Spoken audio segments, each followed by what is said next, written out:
I actually set up the YouTube stream right today. Also, it's weird that you have to press go live on the YouTube, like, go live page to do it. I guess they don't want you making any mistakes. But if you stream on OBS for a certain amount of time and you don't click go live on YouTube, it'll still go live for you, even if you click end live. I think that's why Slab gets those streams where he ends stream, but then he is still streaming on YouTube or some shit. I don't know. He like leaves it on, he forgets to press it, like don't go live on YouTube or whatever. Yeah, and then the void stream shows up. And then people in his Discord get mad that they quote unquote missed it. And what it is like 13 minutes of a blank screen. 13 minutes of a blank screen, brother. What do you think you're missing? And then they got extra mad because he was like, okay, fine, I won't fucking delete it, but I'll make it a members only VOD so that you can only watch the VOD if you're a member of the channel. And then they were like, and by they, I mean Toxic, who is thankfully banned for the holiday season just to keep the spirit of the New Year's and Christmas and etc. up, Kwanzaa, all that up. And it was fucking Toxic who was complaining. I was like, Slab's such a fucking sellout. He's making it so you have to be a member of his YouTube channel to watch a black screen with nothing for 14 minutes. Wow, what an asshole. I can't believe that he made us miss it. Wow. That's so fucking cool. The complainer. Yeah, and then he's banned in Slab's chat. So every time that Slab is live now, he just goes into the general chat of the Discord and says, hey, someone should say this in chat. And then he just like says some fucking bullshit. He's like, someone should say this in chat because that would be really funny if they said it. It's so funny.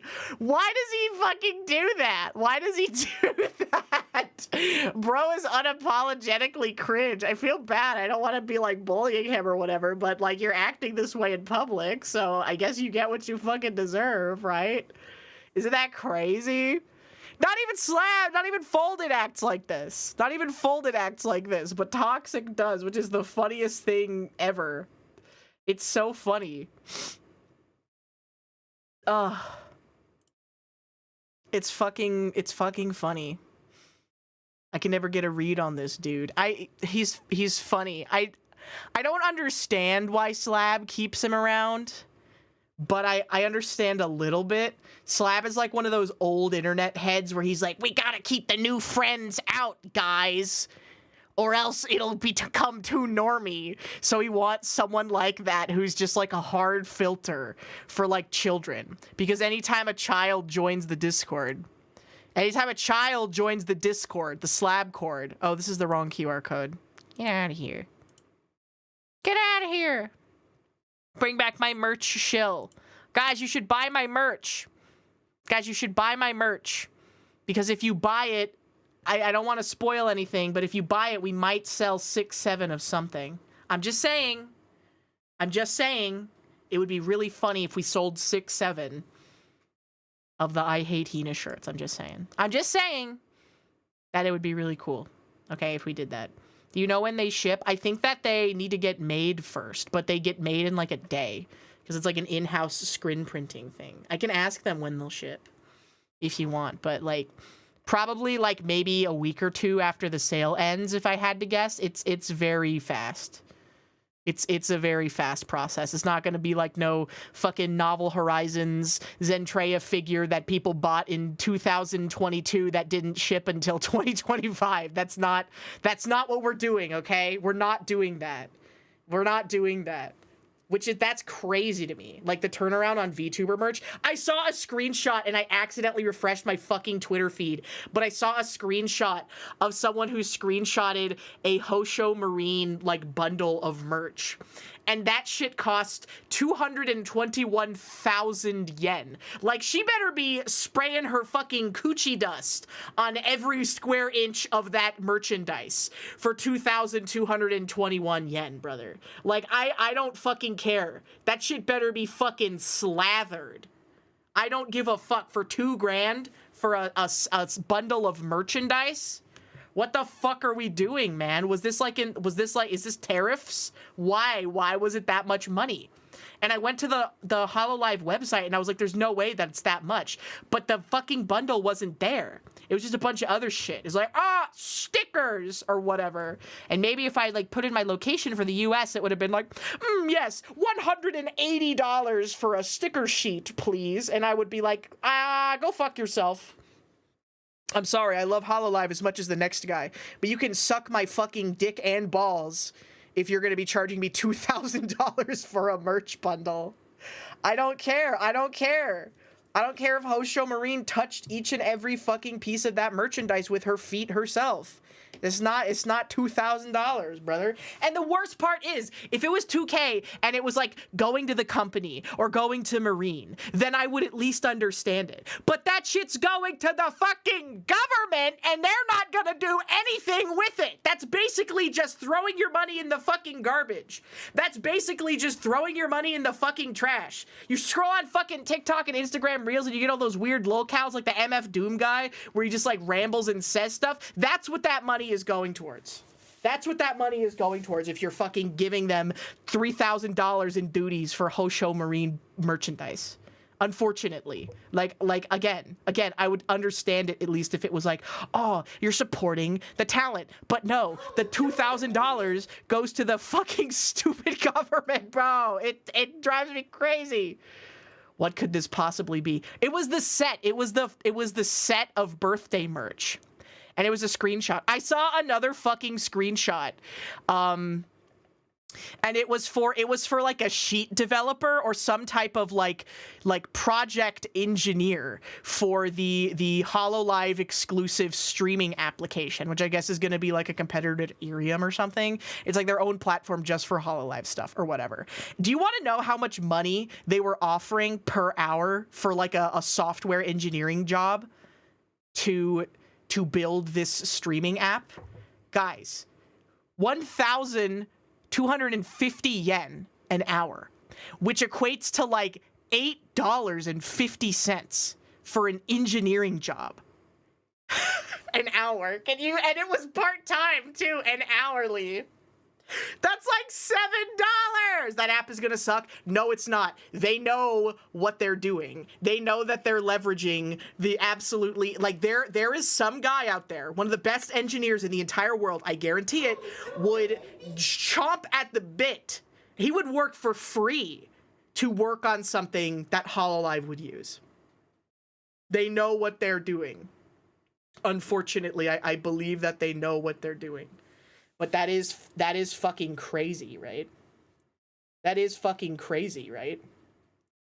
You're getting less than minimum wage. That's the real fucked up part, brother. That is less than minimum wage. £6 an hour, that's less than half minimum wage in the UK. That's what I'm saying. It's a crazy small amount of money for like a software engineering job. Or maybe it was some guy and they were like, oh, you don't need to know engineering, but you need to be able to do this thing. I didn't exactly understand what that means, but I was reading the comments and everyone was like, I can't believe that they did that. And that was Japanese people saying, I can't believe they did that. And if Japanese people are saying this is a comically low rate, then you know that shit's got to be bad, right? You know that shit's got to be a really fucking bad rate. You know what I'm saying? Literally more than some idols make in Japan. Yeah, brother. I know like the split that some idols make from their company in Japan, and it's not good. Like it really has to be something that you truly do just for the love of the game. And I guess I can appreciate that, but also it's like, I don't know. It would maybe be nice to build some equity in something other than like, you know, a Yoshinoya beef bowl. Not to say that I wouldn't appreciate the beef bowl, but I'm just saying. Saw a post on Twitter about someone returning. That was Niji Sanji, bro. Lulu. Lulu is coming back. This is like one of the first ungraduated talents ever. And I'm like, what the fuck is going on? What is happening? Are we going back to the past to play the fucking shitty games that suck ass? Okay. Yes, she's coming back. She's coming back. That post had like 280,000 likes on it when I fucking saw it, which is crazy. Like, maybe she just had to go on like hiatus for like several years and they didn't want to like keep her on or something, and now she's like coming, like maybe she was in college or something, or she went abroad. I literally have no idea, but it is kind of funny that she's ungraduating her. Did Niji offer her a fortune? Unfortunately, Niji Sanji is doing just fine in Japan, based on what some people might say. Who is back? Lulu is back. Lulu is back from Niji Sanji. She's fucking ungraduating, which is crazy. Yeah, there was another one who ungraduated, but that was after like 3 months. This one is after several years, which is the craziest part to me. Right? Like a couple months, okay, I get it. Graduate, ungraduate, maybe some things changed, whatever, life circumstances changed. That makes sense enough to me, where it's a short enough time frame where you're like, okay, I can get that. But coming back after like 3 years is crazy. Coming back, don't give them hope. Don't give them cope, bro. You have to let go. You have to let go, brother. US branch still has issues. I don't want to be the person that has to tell you this, but I think that every company, not even just VTubing, but every company in existence has what some people might say like underlying fundamental issues.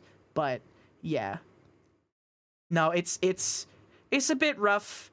It's a bit rough out there. I'm just saying that that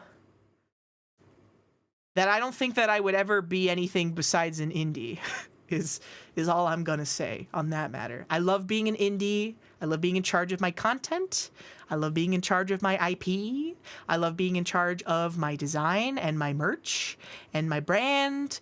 I love that. It's a little stressful sometimes, not gonna lie. Not gonna act like it's not, you know, a hard job sometimes. Everything's hard sometimes, but I've seen it. I've seen it.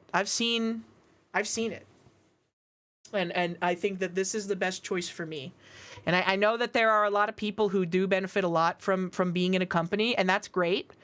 And you know, hashtag free love, hashtag whatever. I don't know if that's appropriate, but you know, that's good for them. And if it works for them, that's awesome and that's great. And I wish them the best in their life and their endeavors. But I just do not think that it is for me, personally speaking, on my behalf. Because I say too much. I couldn't talk about the glowies anymore, you know, unless I got into Phase Connect, I guess. But that's like a whole other can of worms, right? You know, I can still talk about the glowies.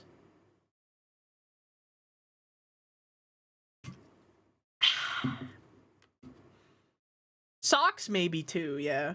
But like, I don't know. I would feel kind of bad being in socks. Because like, I don't know. I feel like the idea of someone joining in who's like really pre-established would not make everybody else feel good. Maybe I'm just like reading too much into stuff. But I would, because like, imagine if you were a talent in a company and then they're like, we're hiring someone who has 10 times your viewership now. I personally would probably not feel very good about that, you know? And I love socks and I love all of the talents in there, but like, and I don't want to like flex or be like, oh, I'm too good for them or anything, because I do love Flork and I love all the talents and I wish them all the very best. But I don't know, those are just the sort of things that I think people get a little hung up on, right?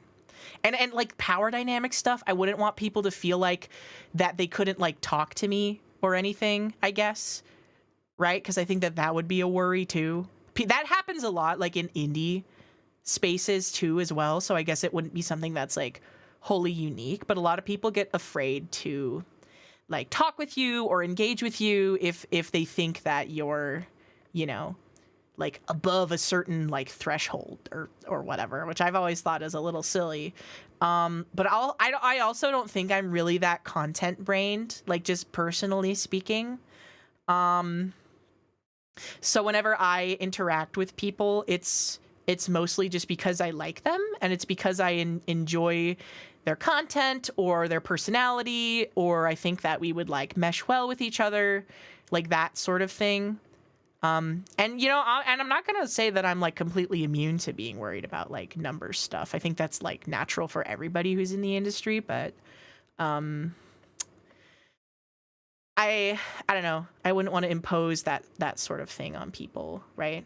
Did I like FNAF 2 overall? Five Nights at Freddy's 2 is the most insulting movie I have ever seen in my entire life, and I'm going to be there day one for Five Nights at Freddy's 3 because I'm so fucking angry. I'm gonna be the #1 fucking anti, bro. I'm gonna be the freaking Joker, brother. Fuck that piece of shit fucking movie. Like, I do respect how much they committed to the bit of making it like the video game in the movie, but the last 3 minutes of that movie pissed me off so bad. I was having a great time. I was actually having a great fucking time until that happened, and then the last 3 minutes left such a bad fucking taste in my mouth that it has basically ruined the rest of the movie. No spoilers for anything, not getting into detail for anything, but I think if you've seen it, you know what I fucking mean. When do you walk out? I feel like you're not even gonna know when to walk out if you're just doing it based on context clues. All right. And also, I guess this is technically a spoiler, but it also pissed me off. I think that MatPat might have 1 or 2 lines. He had more lines in the first Five Nights at Freddy's movie than he did in this one, where he was like a top billed fucking like actor in the movie. And that pissed me off. I wanted to see more fucking MatPat, dude. I wanted to see more fucking MatPat. But again, all the props and the puppets and the animatronics and everything, those are great. Those are going to sell at auction for several $1 million, I guarantee it, okay? Because they're great fucking props, all right? And if I could afford a Freddy Fazbear, because they make like extras sometimes when they're doing props for movies. I don't know how many extras they would have made of the animatronics. Probably a decent few. The budget's pretty low, but also like making a custom animatronic wouldn't be like a huge portion of it, I guess, for a movie with a budget that low. So there's probably at least a couple of spares if I had to guess. I would pay for Freddy 3 that's like a backup that they never used in the movie. But even that one's probably going to go for auction for like fucking $600,000 US. And I'm just not in that tax bracket right now, nor will I ever think that I will be the type of person that would have $600,000 to spend on Freddy Fazbear prop from Five Nights at Freddy movie. You know, not even the one that they used in the movie, just like the secondary. They probably got spare hands. Yeah, they got like spare parts and stuff. You know, they have like the fucking face sitting around. Win the lottery. If I feel like everyone who wins the lottery, like their life gets fucking ruined, basically.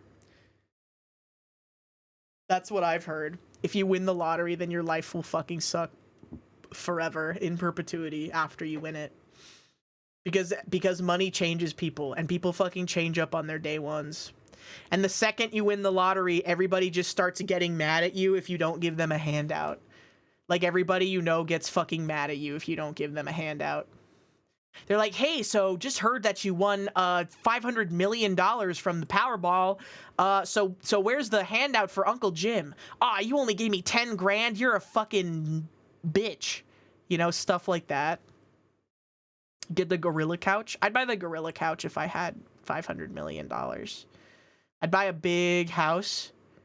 I'd buy a big house and the gorilla couch. And I would buy the wee-wees that I don't have yet. I would buy corn wee. That would be a good one. Corn pee. That would be a good one. Maybe some of the other like secret ones, you know. Streamer house? No, I like my friends. I like my friends too much to ruin our friendship by opening up a streamer house, I fear. You know, every streamer house ends badly, and there's a reason for that. It's because when you blur the line that much between like IRL relationships and content, then everybody gets fucked over in the end, basically. It's never good. It's never great. You know, I wouldn't do that. Streamer neighborhood where everybody has their own house, that wouldn't be a bad idea.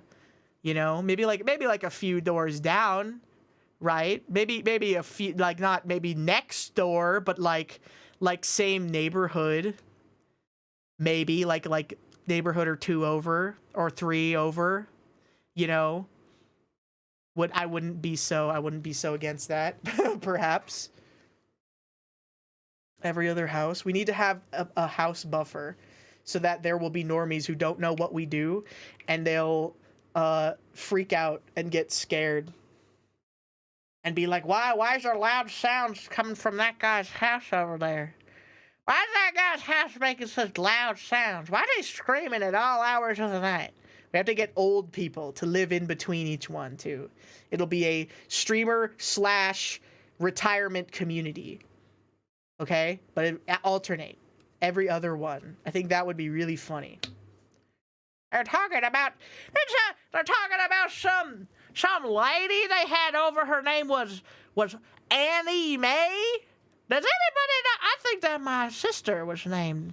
My little sister has a daughter named Annie Mae. Is she coming to visit? Is she coming to visit? You know, that sort of shit, right? Why are you gay? Yeah, it's like the Walt Disney schizo world where he wanted to make the community of the future, but then they just turned it into a fucking theme park. He was a fucking idiot. You know? Walt Disney.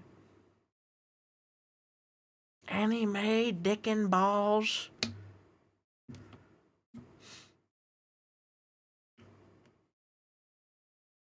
He was on the island. Was he? I don't think Jeffrey Epstein was alive when Walt Disney died. Google, how old was Jeffrey Epstein when he died? I think that Disney might be in the clear. Because he died in 1966. So that's like 100 years ago. Thought he was frozen? Under the park, perhaps. I think that was an episode of iCarly, actually. Disney had another group that he was popular with. There's another group that I've heard that Walt Disney very famously did not like very much. I've heard this every now and then, perhaps. And perhaps this group was maybe negatively affected and represented in certain Disney properties. Some might say. The Family Guy skit is so funny. It's so perfect. Family Guy, I don't care what people say. Family Guy has some funny moments. I know what you guys might be thinking. Something wrong with it. Yeah, why are you adding him? And like someone said that earlier. They were like, Slab needs a VOD channel. And I was like, doesn't he already have one? He has like 2 now, technically. He streams on YouTube and the lives get archived, and there is literally a VOD channel for all the ones that happened before that. It ain't even my chat. I'm sorry, Slab. I started the stream today by complaining about Folded in, or no. What's his name? About Toxic. Because he's just going into your fucking Discord whenever you're live because he's banned in your chat. And he's going, you should say this in chat. That would really fucking troll Uwo. That'd be so funny if you said this. Uwo does have his own Folded and his name is Toxic Cubed. He's the zinc block. He's the fucking filter. Everybody has to have one guy in their community that they can tolerate, but not many other people can, so that they act as a zinc block / filter for all the horse shit in your community. Who is my Folded? My fucking guy. Mine is Folded, brother. Who is my Folded? Folded is my Folded. He's unfortunately making it really funny to time him out. I know. He's your own personal little lol cow. Slab, if you had a tiny little version of Toxicube, would you torture it? Would you torture him? Would you put him in a jar with a leaf and a stick and like poke some holes in the top of it?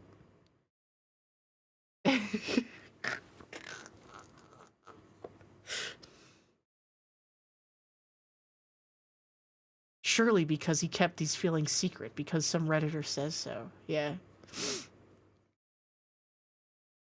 You like Folded even if he's bad at Guilty Gear Strive? He got so... That was like his like biggest seethe arc. His biggest like angry seethe arc was definitely definitely doing the Guilty Gear Strive stream, because he was so convinced that he was gonna kick my ass. He was so fucking convinced that he was gonna beat my ass with fucking hammers and stones, and then he was in fact the one who got his ass beaten, and he could not fucking take the heat, brother. He could not take the heat. Every stream, there's nothing that Folded doesn't seethe about. Folded is maybe one of the people in the world who seethes the most about random things, about anything and everything. He seethes about it all the time, which is really funny. He gets so mad about everything. And I think that he might have problems. I think he might be a little delusional. Just because, like, he believes that he has invented things that have not been discovered yet. He's like, I am the one who has the secret immortality potion, but he's actually just selling, like, mercury to the Chinese emperor, like that kind of stuff. I think that maybe... It's not an arc, that's just who he is, though. You know? You purposefully go to his stream to make him angry? Yeah, man, he doesn't stream that much anymore, though. Which is a shame, because he's maybe the easiest person in the world to bait and make upset and get to, like, be upset at something that you said in chat, because it's funny. You know? Yeah, man, he got a job. He fucking sold out. People say, like, oh, this streamer sold out. They started taking money for shit. They took a sponsor. They sold out. Oh, they sold freaking flexi spot desks in their freaking YouTube video. Oh, they're a freaking sellout. Oh, they took a War Thunder sponsorship. They're shilling NordVPN. You know, I would shill a VPN, but I would not shill NordVPN. Because NordVPN is full of snitches, and they say they don't care. They say that they don't keep your data, but I'm pretty sure that they do keep your data. And they'll give it to the fucking feds. You know? I'm just saying, no Nord sponsors here. I would take a Proton VPN sponsor, though. Because, like, actual schizophrenics feel safe using that service, so it's gotta be trustworthy at this point. There's better VPNs out there. Yeah, like Proton VPN. Use code UOSLAB for 35% off a year subscription to Proton VPN. And such. DuckDuckGo bros. I see you guys. I see that a certain percentage of my audience comes from DuckDuckGo. What are you doing on there? What are you doing? What kind of things you looking up? You can tell me. You can tell me what you're looking up on DuckDuckGo. Yeah, come on, I'm trustworthy. I'm trustworthy. You could trust me. Weird porn, mostly. Okay, cool. Thank you. Telegram. Yeah, Telegram is like where they arranged like the January somethings. I'm realizing now that, like, I think that YouTube gets really mad if you talk about that, so I'm not gonna do that, but you know what I mean. You know. They get mad because it, like, happened on there or something. I don't know. I don't know YouTube culture, but if I get banned, then I'm sorry, and I apologize to everybody. Yeah, you know, the thing that happened. New Year's Day. They got mad because they dropped the ball every New Year's Eve at Times Square. New York City? New York City? Is that where they do it? Do they have multiple balls or is it just one? And the ball crashes and it breaks every year. They have to get a new one. It takes an entire year to craft one New Year's Eve drop ball. Did you know that? By law, they made it that way. Yeah, and JFK's head did just do that. I don't think he was killed by anyone. He just did that. They wear fucking diapers. Why are they always drinking? You know, I've heard that New Yorkers are very famously very humble about being from New York. And the city of New York. You know? They're very humble about that. And they love when people talk shit about New York. They're very accepting about it. And they love when tourists go to a bodega and they ask them to scoop the bagel because they're from Los Angeles. And they're like, well, I just think the ratio is better if you scoop the bread out of the bagel. Based New Yorkers being like, I'm not scooping your fucking bagel. I'm not scooping the fucking bagel. Who the fuck does that? People from California scoop the bagel. Because they're like, I've really just been watching my weight recently. Like, I don't know, all those carbs, they're just so bad for you. I've actually read a lot of interesting studies that gluten does so much to the body and humans aren't actually meant to process it. And people with celiacs are just naturally expressing the fact that human beings were never meant to consume gluten. That's why it makes you so tired. Yeah, shit like that, right? Fuck them. I appreciate people from New York City because they'll eat trash that kills you and not think twice about it. Does it mean the carbs are replaced by cream cheese? Yeah, but that's like a whole protein or whatever, and people schizo about fucking protein now. And they're like, oh, my protein, oh, I need protein, oh, I need protein. I need 200 grams of protein a day. If I don't get 200 grams of protein per meal, then it's over. I need 200 grams of protein every time I sit down. That's the only way. I'm bulking, bro. I'm freaking bulking, bro. I need 200 grams of protein every time I sit down. I'm cutting and bulking at the same time. So all I eat is 36 hard-boiled egg whites a day. I fucking choke that shit down, brother. All right.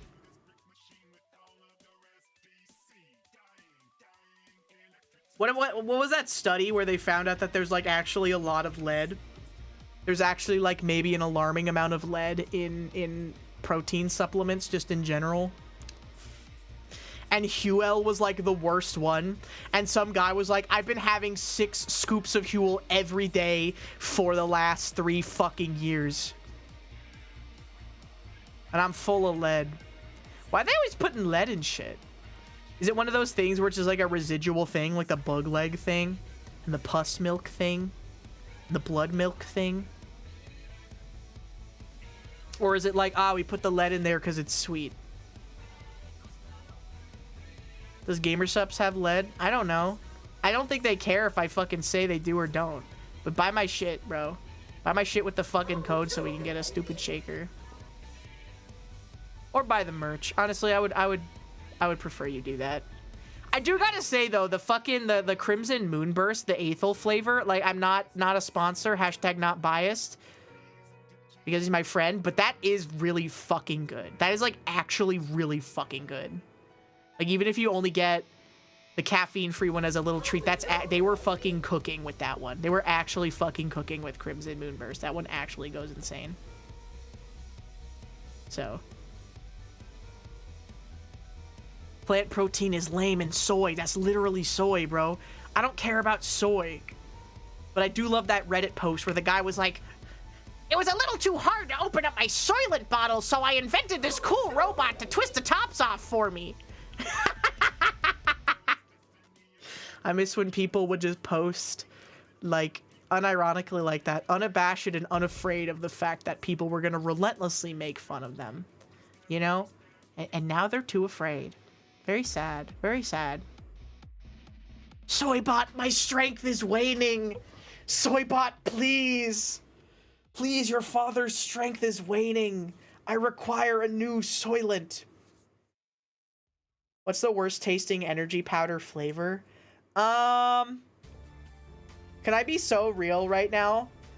In my opinion, I haven't had like a super ton amount of energy gamer flavor stuff. My least favorite one is a really popular one that has a very tropical flavor because I think that coconut and passion fruit taste fucking nasty. I'm sorry. No hate to the person that made it at all, but their flavor fucking sucks dick, bro. That shit actually is it's fucking bad. That shit is fucking bad. No, I like Sploosh. Sploosh is good. Sploosh is good. It's the other one. Sploosh is good, because Sploosh is pina colada. So that's like coconut and pineapple, and I like that one. But something about the way that they combine the like really tropical fruity like shit with this one, and the coconut is fucked. Is so bad. I like pina colada flavored stuff too. I'm saying that I like the pina colada flavors. I know that cold ones also had a flavor early on. I think they still have it. It's like, it is pina colada flavor, and I think they have a strawberry daiquiri flavored one because they drink alcohol all the time. You know what's weird to me is that like videos about how to like mix cocktails and stuff get demonetized on YouTube and stuff, and like deprioed in the algo and shit, but cold ones is totally fine, and they get like dangerously drunk every time they make a video. And again, I love cold ones. This is the funniest fucking show on YouTube, but they're always like throwing up. They're always like, I ate too much, and Chad is always showing his spread butthole on the fucking Patreon, and he's like fucking always showing his wiener and stuff. It's so funny. You gotta pay $5 a month to the Cold Ones Patreon so you can see fucking Chad spread his butt cheeks and show you his butthole. Okay? That sounds terrible. People do it. People pay. I don't know how many people pay specifically to see Chad's butthole, but it has to be a non-zero number. It has to definitely be a non-zero number that pay to see his butthole. You know? I've seen Chad's wiener and ass too many times, and that was before Cold Ones. Yeah, when he was just doing anything for views, he would also always show his butthole and his penis everywhere. He was always like hanging dong and spreading cheeks, bro. I don't know what his deal is. Yeah, I think he still has all of his fucking stupid tattoos. Right? Because he has the kappa. He has his kappa on one. He has like a Mr. Beast tattoo on his leg. He has like World of Warcraft like shaman runes tattooed around his fucking nipples. He's got like a pistol shrimp. He has PewDiePie. Said he wanted to get the Mr. Beast one. Which one did he want to get removed? The pistol shrimp is a good tattoo. I don't care what anybody says. The pistol shrimp, where it's like a gun shrimp, that's a good tattoo. That's a good tattoo. Nugget, thank you so much for the 100 bits. Thank you. You didn't know about the tattoos? Is that your ideal man? LMAO. He always takes his shirt off all the time on the show too. They don't have to censor that one. So he's always showing his nipples and stuff. And he's like slapping his big belly and he's jiggling it around and stuff, and then he fucking throws up. Chad throws up a lot more than Max. I would say on average, I would say that Chad throws up in maybe like 1 out of 4 Cold Ones videos. Sometimes multiple times per video. I'd say like 1 out of 4 Chad throws up. I'd say like 1 out of 10 maybe Max throws up. He really does not throw up as often as Chad does. I think that Chad is maybe a little more concerned about content, and he's like, no, I have to stay really drunk because that's funny. And then so he just drinks and drinks and drinks and drinks, and then he's like, uh-oh, tummy hurt, and then he throws up. I feel like he could do it on camera if you're doing it that much, honestly. Probably I've seen things. I've seen footage. If anyone can throw up on command, it's definitely Mr. Chad from Cold One. You do not want to watch that? What? Watch someone puke? It's not that it's only for like 20 seconds per video max, okay? Like maximum is that. Okay? That's like the maximum.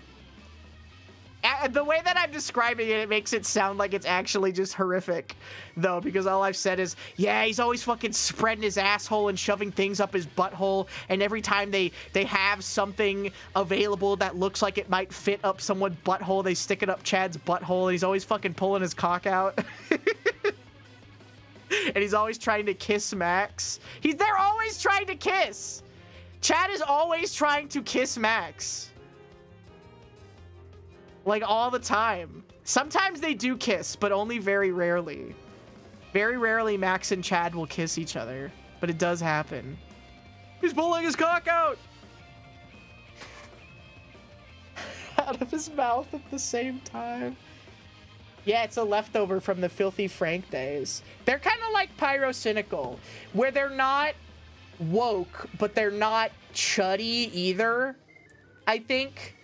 Because they're, like, kind of fruity, right? They're both... Like, Chad definitely goes both ways. I think they both definitely go both ways at least a little bit. For sure. Like, just off of pure conjecture. Right? That makes sense, though. That makes sense to me. They should get woker. They're already kissing on fucking camera. What do you want for them? What more do you want? Chad is definitely bisexual. There's no way he is not. There is no way that Chad is not. Again, this is pure speculation. They should get married. Max is already married. Max is already married. So, unfortunately, Max and Chad cannot get married to each other because I don't think that polygamy is legal in Australia. But maybe someday the world will open itself up. I don't even want one bitch wife. I can't even fucking imagine having two. Like, what are we doing here? That shit seems like it would suck ass, bro. That shit seems like it would suck penis. And not the good kind. Oh, now I got two bitch wives yapping in my frickin' ear. What if the wives get mad at you and they gang up against you? You think that ever happened? It has to. It's like whenever some misguided youth starts a frickin' polycule and someone always gets voted out like it's fucking Survivor, brother. It's literally always like someone gets voted out. What's my favorite grog flavor? I want to try, like, they have a pear one and like some other random miscellaneous flavors. I've only had peach and grape because somebody brought some to Offkai one year. And they're fine. I don't prefer them to a 196 or a strong 0. But they're fine. The peach one is good. It tastes like peach rings. The grape one, the flavor is a little too fakey. It kind of tastes exactly like grape Tums or cough syrup, and I don't dislike that. But I can see why people would be put off by it. Yeah, I hear the pear one is good. I like pear. Pear's like a fruity apple. Like, not fruity like fruit, but like fruity like kind of, you know.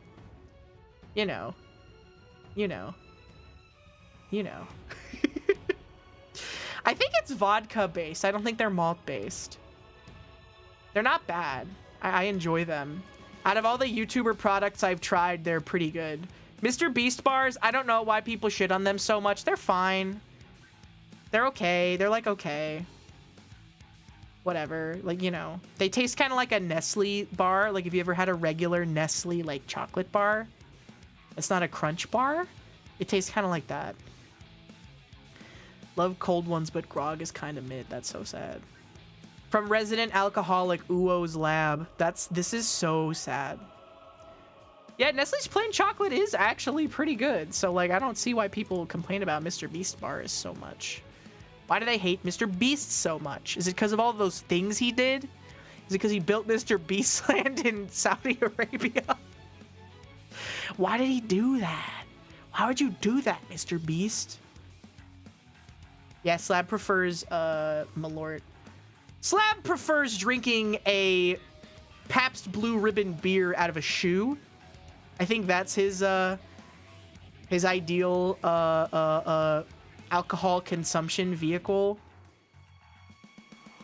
Is definitely doing the shoey. You know? Yeah, they hate him because of the Crohn's. That's not nice. He can't control if he has the poop my pants disease. You know? He can't compare that. UK Beast Bars taste awful and leaves a waxy residue. This is so true, but I am unfortunately biased because I am a seething American. And so our chocolate bar of comparison is Hershey's. And Hershey's is way worse than a Beast Bar. But if we're talking like the difference between like a Cadbury Dairy Milk and a Mr. Beast Bar, yeah, no, it's not good. Because Cadbury Dairy Milk is kind of just way better than like any other chocolate on the market by kind of a lot. I'm still biased though. I grew up with like Reese's peanut butter cups and stuff. My favorite when I was like a little kid was I really like the cookies and cream Hershey's bars. Those kind of go crazy. Those kind of go absolutely crazy. I love the cookies and cream Hershey bar. So yumma. So yumma.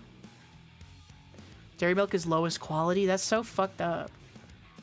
I lived in the UK for a while. They had a lot of American import stores.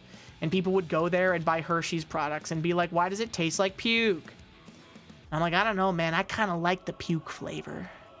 You know, maybe that makes me a little trashy, but I kind of like it. Kind of like the puke flavor. Try Lindt. Yeah, Lindt is okay. I like the truffles, but sometimes they're too sweet. The only Lindt truffles I really like are the dark chocolate ones. Because all of the other ones are way too sweet for me. But that's just because I'm grandma now. I'm literally fucking unk. I'm literally freaking unk coded.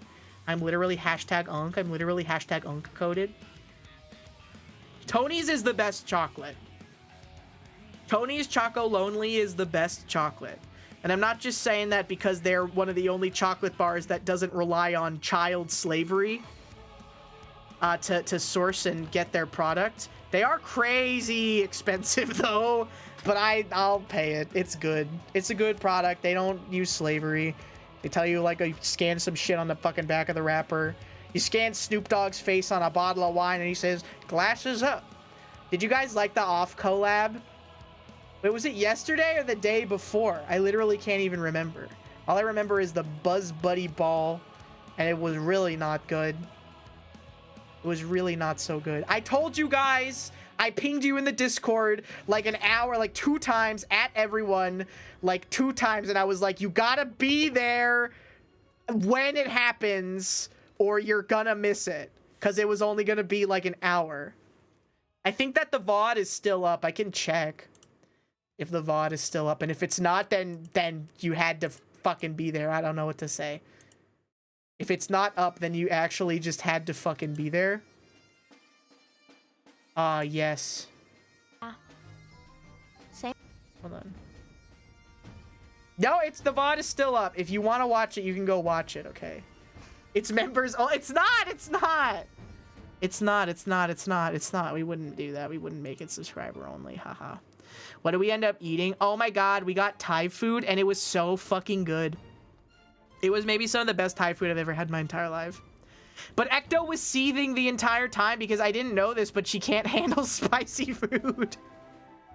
And at the beginning, they were like, do you want it white people spicy or do you want it like real Thailand spicy? And everybody else was like, oh yeah, me and Crumb were like, oh yeah.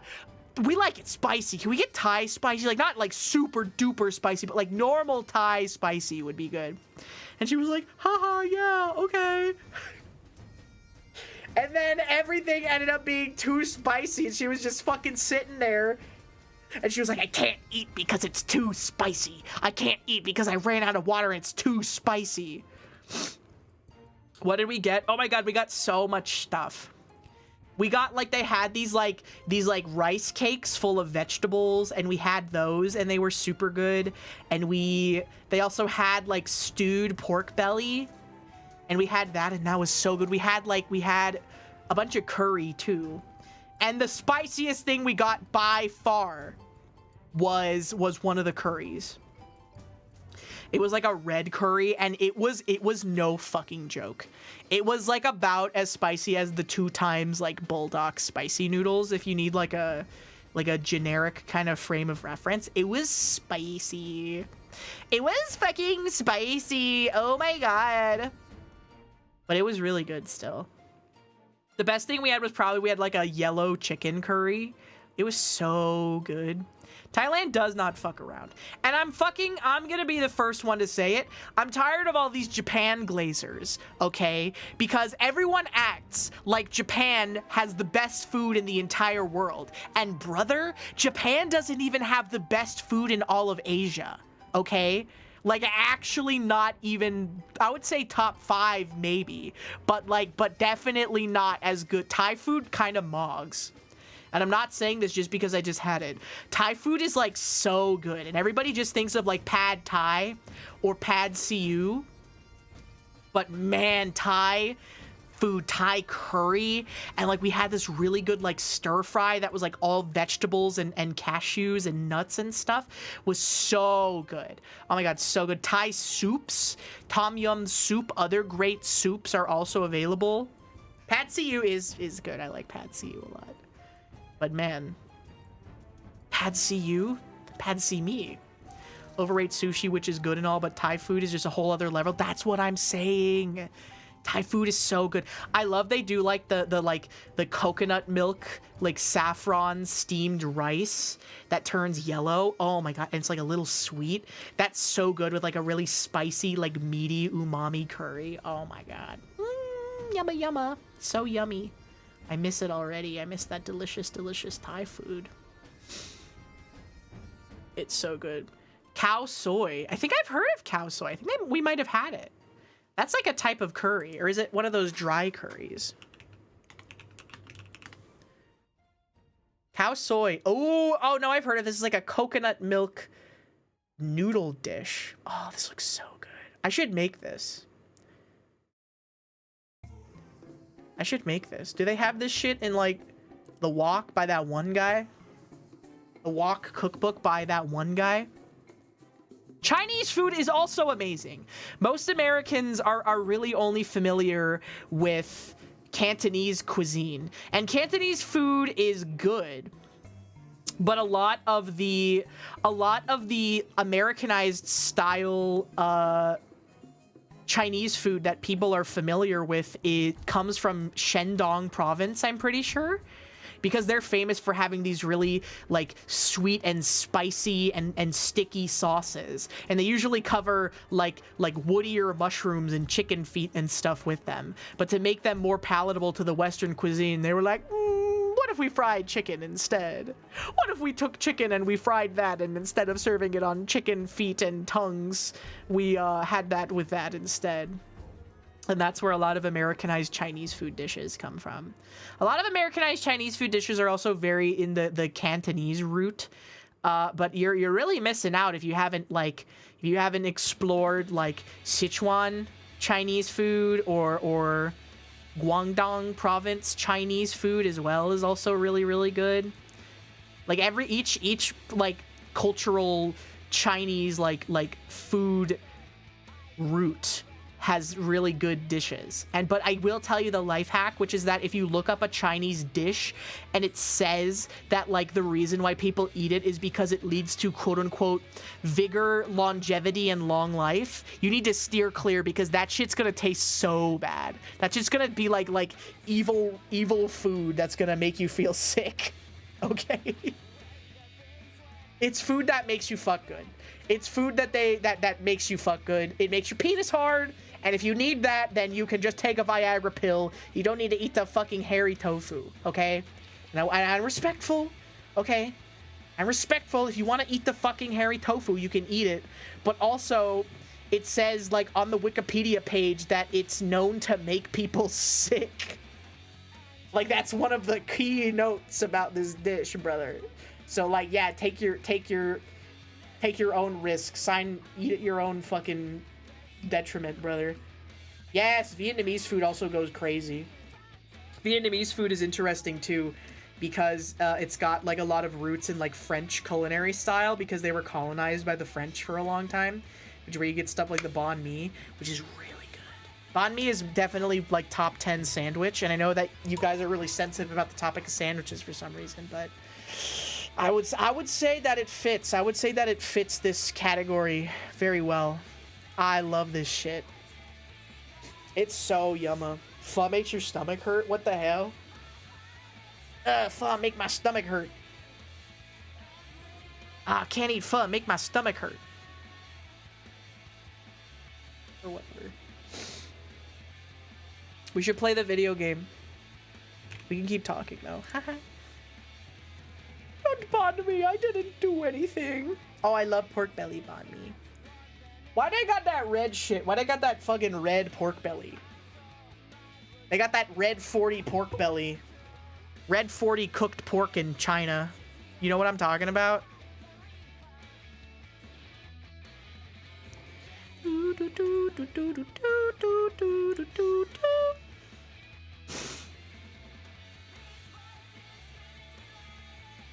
Wrong QR code, brother. But thank you so much for your service.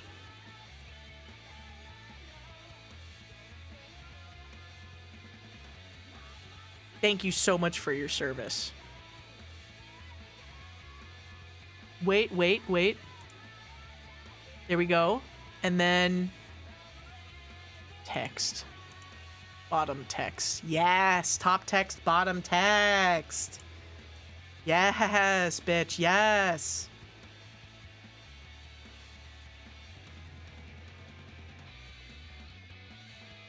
If you want 100% all achievements in this game, it's a really big pain in the ass. Don't worry, I know because I've done it before.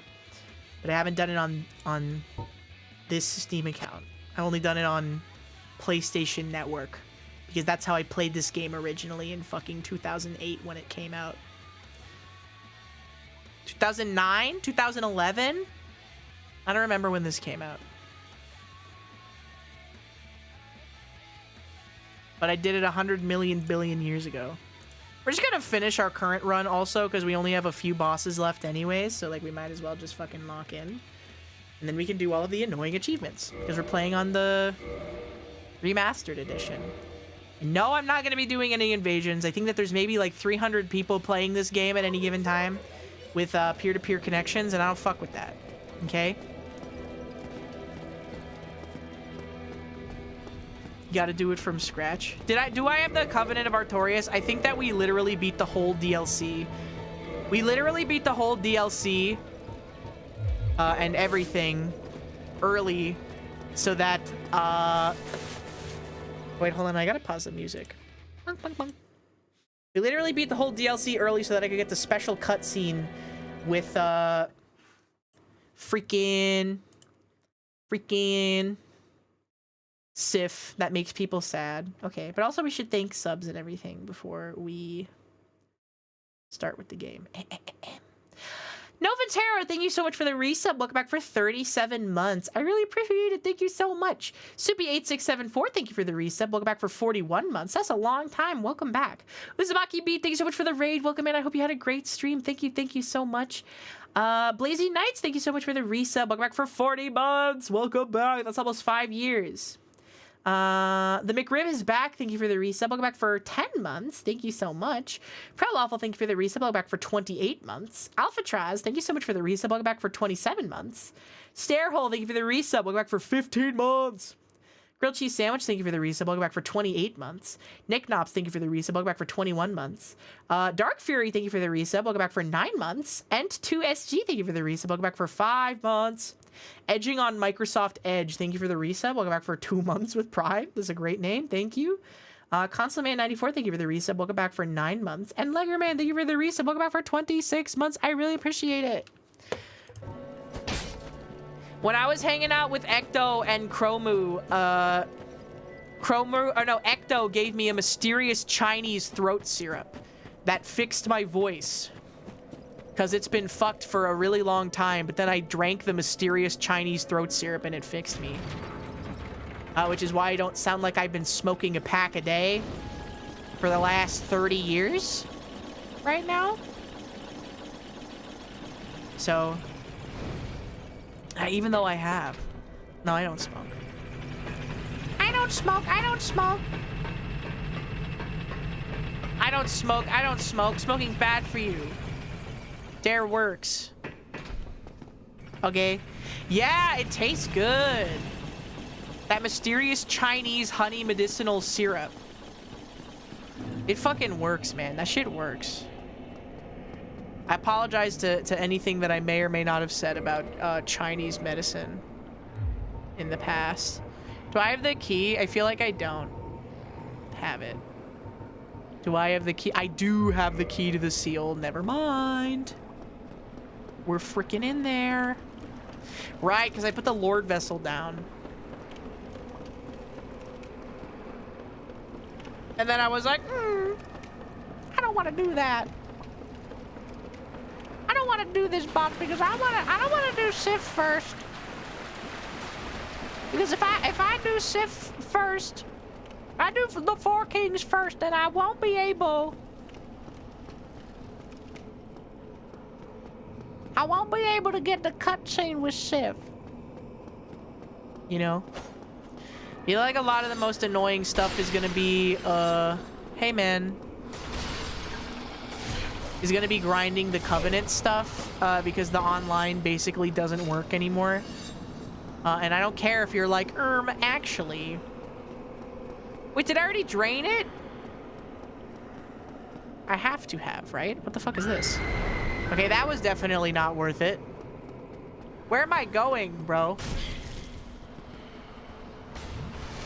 Where the fuck am I going? I don't remember. What the hell? Howie. Howie. You guys are being pretty mean to me. Stop doing that. I feel like I went the wrong way, perchance. Oh, fuck. Well, this definitely isn't the right way. Hey, don't worry about me, bro. Is this because I lowered the water? It's gotta be, right? Am I gonna be okay if I jump down here? Nope. Nope. My bad. That's okay. There was water. I'm in a dark root garden! They sent my ass back to the dark root garden. That's so fucked.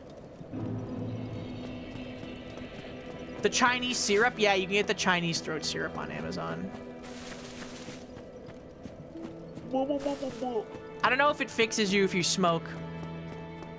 I wouldn't know because I don't smoke. Nani? Nyanos, thank you so much for the raid. Hello, hello everybody. We're playing Dark Souls today. Guys, did you hear that Slop got voted Merriam-Webster's word of the year?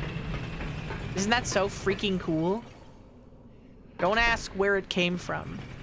But isn't that so freaking cool? I was watching you play that Unity asset game where you play like the naked demoness lady with the big boobies. And it looks kind of like Stellar Blade for the PlayStation 5. You know, that one. But I had some ancient Chinese throat syrup. And I was visiting my friend recently, and I'm fixed now. I'm normal. You know? It only looks like a Unity Asset Store game. That's what I'm saying. It only looks like Unity Assets. Okay, so I guess I haven't drained the water. But why would I get the key to the seal and then I wouldn't drain the water though? Why would I have done that so long ago? I feel like that that maybe something here doesn't add up. But I'm also very confused. It's a decently Chinese time in my life. I wouldn't say it's the most Chinese time in my life. That was probably when I lived in San Francisco, just due to the nature of it. Again, so we were talking about the ancient culinary roots of China, and how they all have a distinct type of cuisine associated with them. We were talking about Guangdong province Chinese food, and how a lot of Americanized Chinese food recipes come from Guangdong because it's based off of a lot of like really sweet, heavy sauces. Oh my goodness. That was not worth it at all. Oh, it's the seal. Guys, it's the seal. Guys, it's the seal. Or. Ancient Chinese. I would not say, I don't think I've ever been ancient Chinese. I don't smoke enough. I don't have an old pipe. You know, so I don't really think I could fit into that category, but you know. Dude, if I lived in China, I would definitely smoke. Have you guys seen how delicious Chinese cigarettes look? I feel like if the whole world was like China, everybody would smoke all the fucking time. They're crazy. Even just going to Japan, it's like going to a candy store. They have like 10,000 different varieties of cigarettes, and they're all flavored. They're like, oh, do you want a cigarette that tastes like a delicious herbal blend of berries and cream? And I'm like, I've never smoked before, but if I was going to, now would be the time. And they also have warnings on them that say that if you smoke cigarettes, it'll make your penis smaller. So if you're concerned about that, then maybe abstain. You know? Yeah, they got mascots and colors and stuff. They have like they have the cigarettes that are like pink and black, bro. Girly pop cigarettes. That shit's fucking crazy. And they have like little areas to smoke in Tokyo. But I've been to Osaka, and I can tell you for a fact they do not give a fuck about that in Osaka, because they just smoke everywhere. Which is very based. And they also have cigarette vending machines like everywhere, which is really funny. Every cigarette you smoke shortens your penis by 1 micrometer. Is it worth the risk, chat? Is it worth the risk? I feel like everywhere not Tokyo is cooler. Yeah.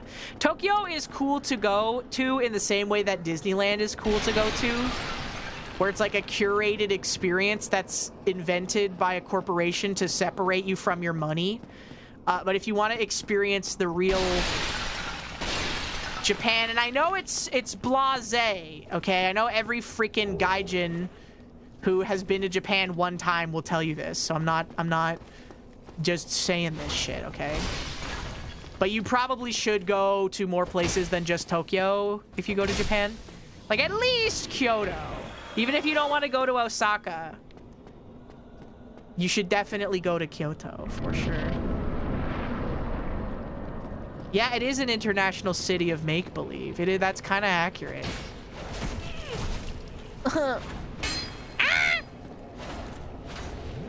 You want to go to Osaka? It's awesome. Osaka's so cool. It's a little grimy, and everybody there smokes. And I did see a man shitting in the streets when I went there. Ah, dang it. I did see a man pull his fucking pants down and poop in the streets. And if you want to know, it was not a foreigner. Okay, so don't get your mind out of the gutter. I'm back in the dark room garden again! Get your mind out of the gutter. It was not an American. So, yeah, only locals can shit in the street.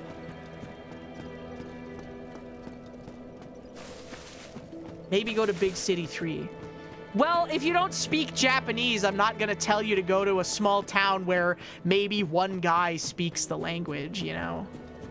I understand that is an intimidating thing, you know? But it is cool. Going to Osaka is like going to Las Vegas. Especially if you go to, Dotonbori. Dotonbori is like exactly like Las Vegas. They even have like a covered walkway like Fremont Street on Las Vegas. Which is really funny. And they have a lot of tourist traps, and most of them are trash, but some of them are okay. I like tourist traps, you know. I don't mind paying 500 yen for a beer, even though I know that, you can get one from the convenience store for like 130 yen. You know, I want that guy to make money. I know that the US dollar is strong. Even a fucking 500 yen beer is significantly cheaper than the price of a beer that you can get in the United States. So I'm not complaining at all. Hannah, thank you so much for the raid as well. Hello, welcome in. I was just welcoming in the other raiders from Yanners. How was your stream? I hope you had a great time. I'm playing Dark Souls again today.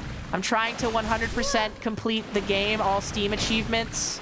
I don't really know how well that's gonna go, but we sure are gonna do our darn best, because I know getting a lot of shit. The one that always stumped me when I played the original version like a million years ago for getting 100% was Prayer of a Maiden, because you have to get every miracle in the game.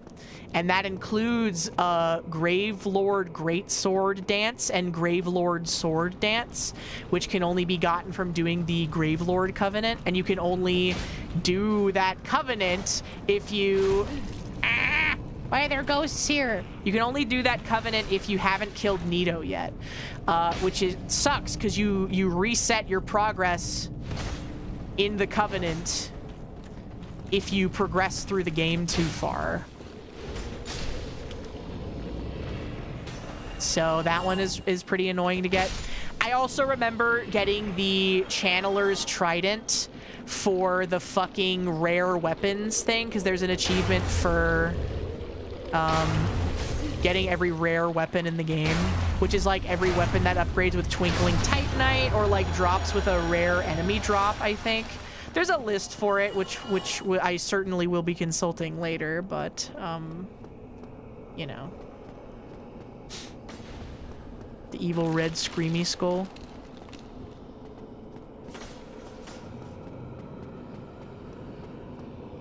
In the area of the red screaming angry man. Ah! Red screaming angry monarch. Oh, we're already here. Oh shit, wow, that's such a fast run back. We like skipped most of the area. Maybe I should make a new Steam account for this, because I definitely have some achievements, but whatever.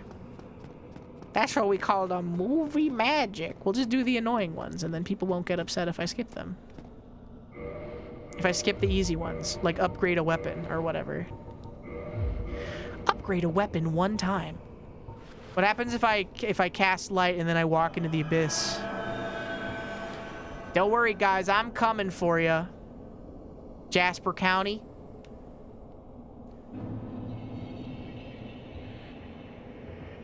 Fuckers. Where is he gonna be?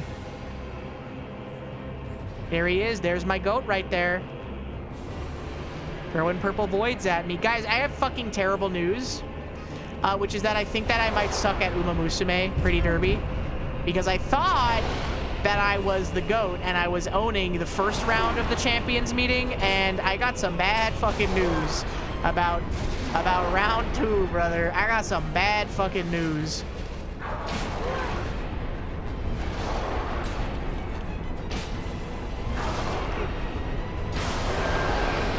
Which is that I have in fact been getting butt blasted.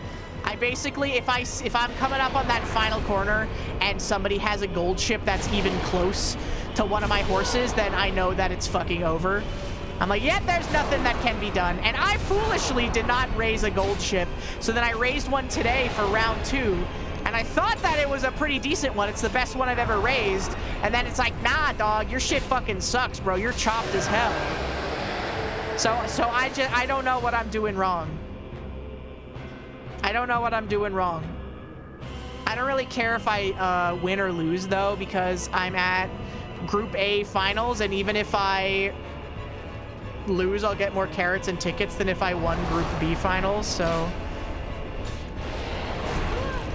Why does that have a hitbox on it? Okay, get owned, brother.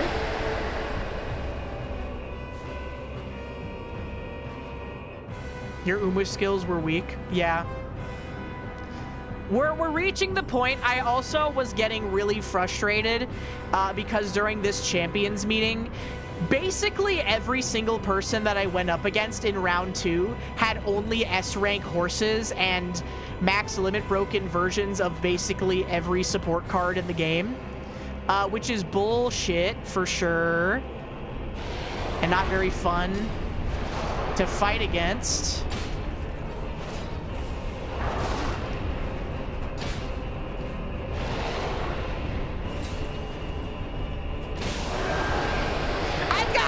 The 5th king? Oh, okay, no, we're good. We're good, we got it, we got that one. You raised 2 Oshis and a gold chip because I wanted to win. I know, gold chip just wins, bro. Okay, no scary Koth down at the bottom of the abyss this time. That makes me happy. I don't like that guy. I don't like that big scary serpent. The way he just kind of protrudes out of the infinite abyss is not pleasant to look at. No siree, no siree. I don't like that, not one bit. We don't got to see him until next playthrough though, which is probably going to be pretty soon. King Moonracer. I don't know who that is. You went up against an S plus TM Opera O, and she managed to break away from gold chip. Holy shit. Damn.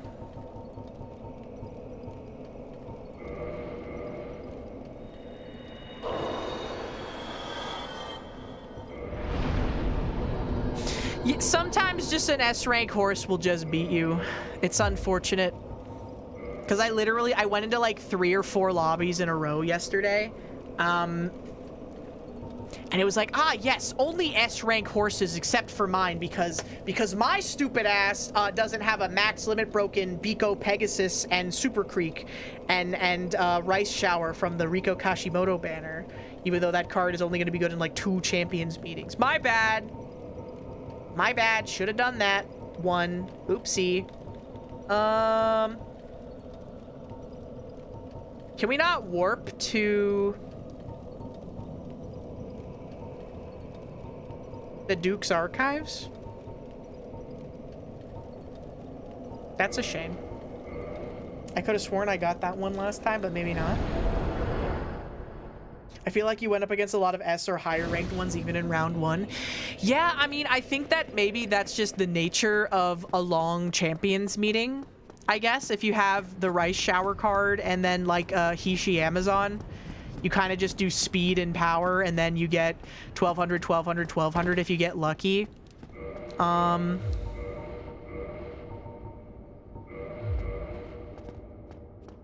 it also sucks. It also sucks to do that. Yeah, man, my bad. I should have just fucking swiped and spent $1,200 on the Biko Pegasus and Sakura Bakushino banner. My bad. My apologies. Didn't realize that that's what I should have done. But it's okay, because there's going to be a new meta soon enough. And then maybe I'm going to be the one owning everybody else. And eventually it reaches a point where I'm pretty sure that you can borrow decks from other players anyways. So whaling on stuff and getting good cards and decks and stuff will just benefit everybody, because then you can just use a whale's deck, you know? Which is very funny. Yeah, being free to play kind of stinks unless you save a lot. I'm definitely not free to play, but I have been saving a bunch. I have over 30,000 saved for Christmas Oguri Cap, but I'm also considering maybe just not even pulling on Christmas Oguri Cap and instead using the anniversary selector ticket to pick her as my horsey. Because she's on a split banner, and I don't fuck with that. Split banners, ever since the Summer Maruzensky banner, I'm afraid that I don't fuck with split banners, because I got a special week. I think I got 2 special weeks and had to pity for Maruzensky, which sucked so bad. You have 45k saved for Fine Motion. She's so cute. I love Fine Motion. Stop it!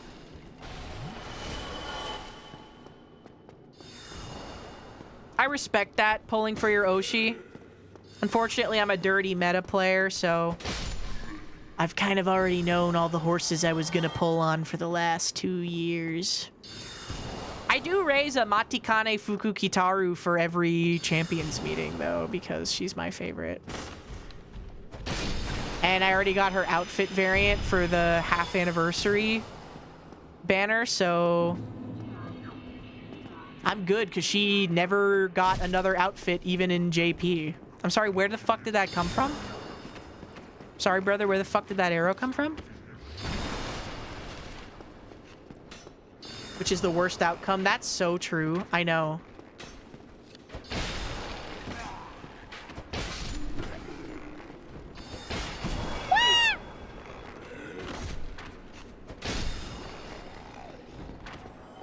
Stop shooting soul arrows at me. That's not very nice.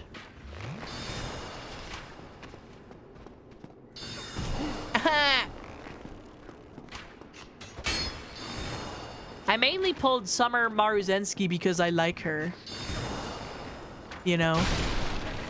Dude, I'm one-shotting everything in the Duke's archives. We take those? Oh my fucking god. Ah, yes. I'm starting to remember why everybody fucking hates this place.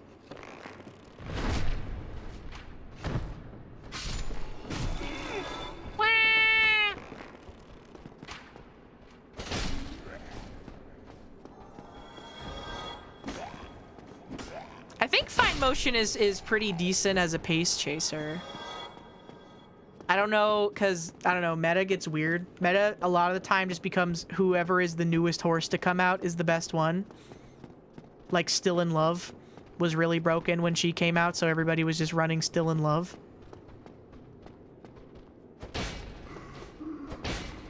Or something. It tends to be that, like, for every new scenario, the new horses that come out for that scenario tend to be the best ones. It doesn't really feel that way for Unity Cup, though. Because, like, I guess Christmas Oguri Cap is kind of like the Uma, right? Like, even if you don't pull for meta and you're going to run 2 Oshi horses and then a third horse that you maybe kind of want to win, Christmas Oguri Cap is the horse. She is the Uma to pull for. Even if you have no plans to use her. And I like Oguri Cap. I've heard that Cinderella Grey is pretty good. I remembered you, fucker. I remembered you, fucker. Scandalous Smurf, thank you so much for the resub. Welcome back for 41 months. I really appreciate it. Thank you. Okay, what's the secret? How do you,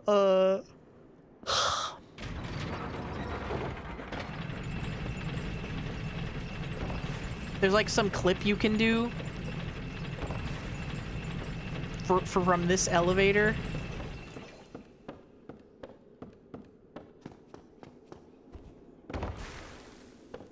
I don't remember how to do it though. I guess I can look up a YouTube video. Yeah, let's do that actually for posterity. Why not? Let's see. YouTube.com. Duke's archives. Skip. Never die to this insane skip again. In this video, I will teach you how to do the popular speedrunning trick known as Duke Skip. This skip can be used in other challenge runs like hitless and deathless runs as well. Historically, this skip was difficult to do, but using the bow, it can be made more consistent. To start, pull the lever to send the elevator up. Okay. Make sure you don't move after pulling the lever. Shit! Zoom in with your bow and point the crosshair all the way down. Shit. Line the center circle up with the stain that is barely visible in the wood grain. This is made easier with the brightness turned all the way up. When you have lined this up properly and the elevator is at the top, pull the lever and quickly zoom in with the bow. Brother, I have a feeling this isn't going to be worth it. While the pull animation is playing, start spamming roll right. Once you have rolled right, roll forward quickly. Once you have rolled forward, roll backwards quickly. If you've done this correctly, you will fall and land on the railing. Turn the camera so the edge of your soul counter is over the dark line of the corner. Now we need to time a forward roll. You will see a gold... This isn't happening. Once you have rolled forward, roll backwards quickly. If you've done this correctly, you will fall and land on the railing. Turn the camera so the edge of your soul counter is over the dark line of the corner. Now we need to... He is making this sound way more complicated than it is. What the fuck?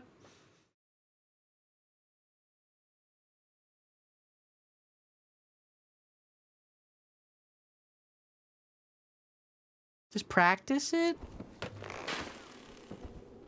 Where's the wood grain, bro? Oh, I have the freaking stupid ring attached.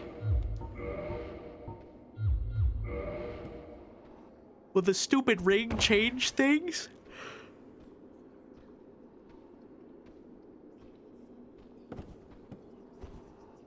Stop. Stop aiming. Okay, don't move.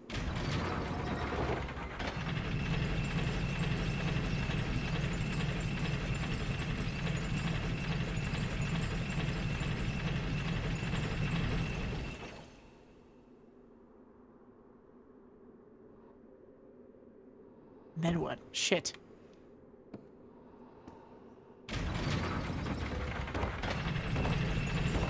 I don't think I did it right. Fire! I'm pulling up the YouTube video. Time a fully visible in the wood grain. The wood grain. This is made easier with the brightness turned all the way up. The wood grain.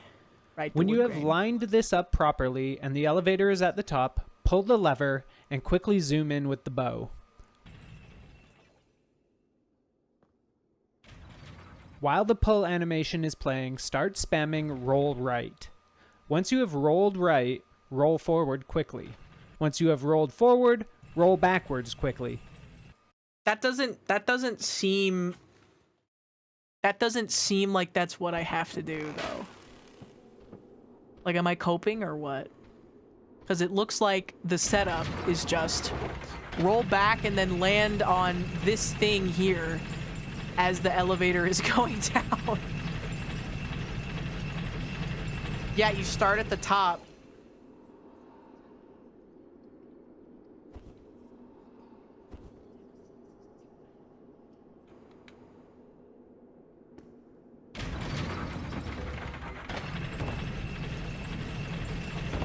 Maybe I didn't do it fast enough. Wait, nope, I didn't do it fast enough.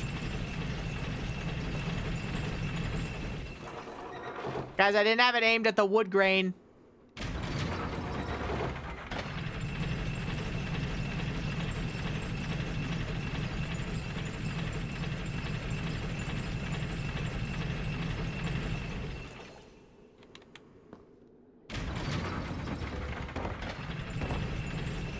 Oh, shit. I didn't do it. I didn't do it.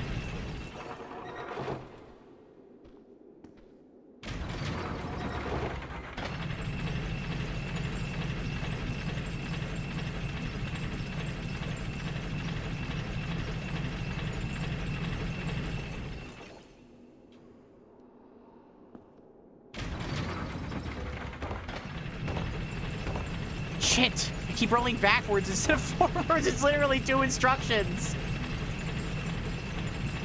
Ah, shit. Never heard of using a bow for this? I'm surprised too. I don't remember this.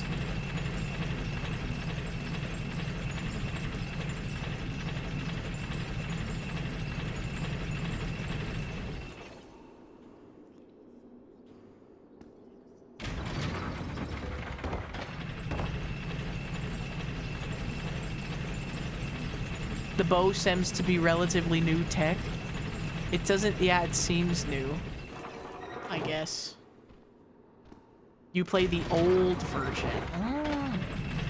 Yandere Virgil, shouldn't you be role-playing in character.ai right now?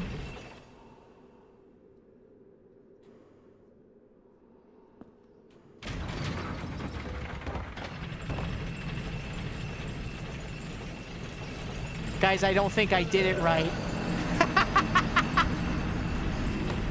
Guys, I don't think that was it.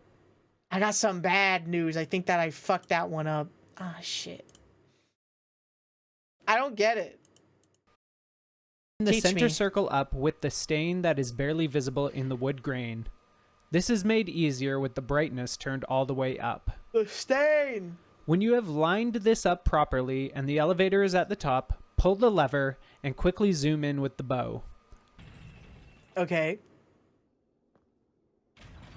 While the pull animation is playing, start spamming roll right. Once you have rolled right, roll forward quickly. Once you have rolled forward, roll backwards quickly. Oh! If you've done this correctly, you... Oh, okay. Wait. I can do it that. I can do that. I can do that. I was rolling forward, but I wasn't rolling backwards. I get it. I can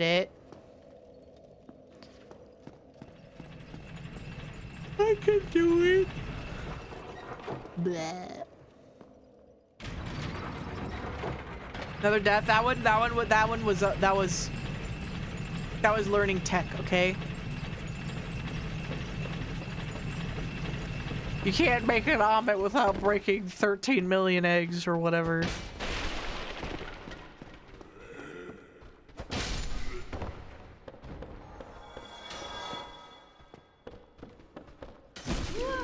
Yeah, if I'm experimenting, the death doesn't count.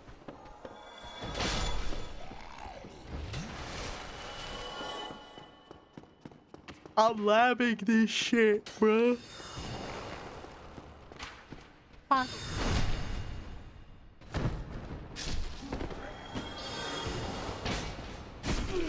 Ah!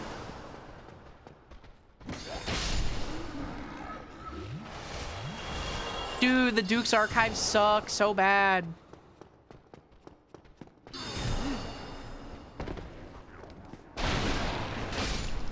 Because all it is getting one shot by fucking sorcerer buffed archers. You pet! My 4,000 souls! No! Guys, we're saving so much time by doing this skip. I definitely wouldn't already have gotten out of the cell in the Duke's archives by now if we had just done it the regular way when I got to the top of the elevator, okay? We definitely would not already be there. Okay. Yes, I hate jail. Jail has a mechanic in it that Zoomers can't understand because they don't put yellow paint on it.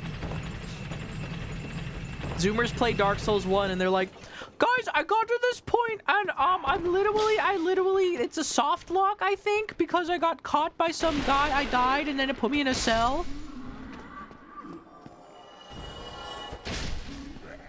They don't know, laughing, crying emoji. Ah!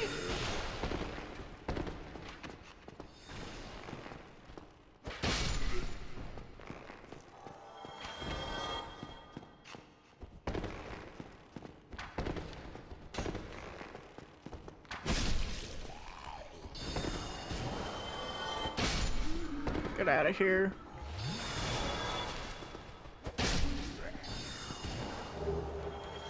Nice. We crystals to wait sword. Come at me. I'm supposed to have a fairy that's constantly giving me vague hints about where to go and what to do. They're never really that helpful. He's doing the dance. Get the fuck out of here.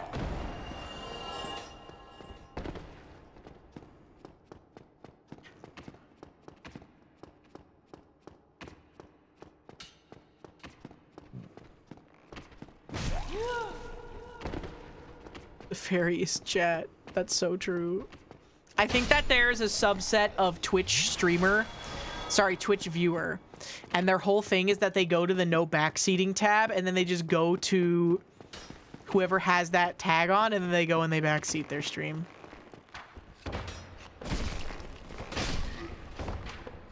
I definitely believe that's true.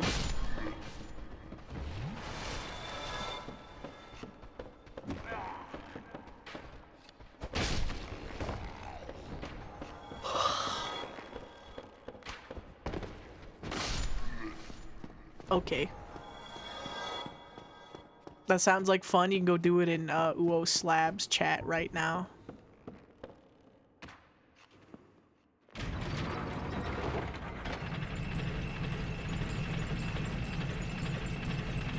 Aim for the stain. The top of the stain in the wood grain chat.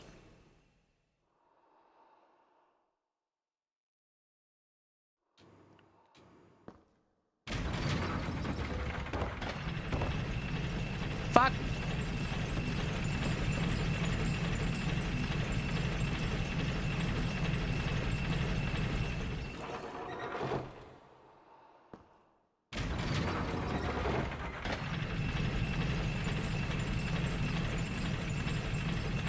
Guys, you gotta aim for the top of the stain in the wood grain.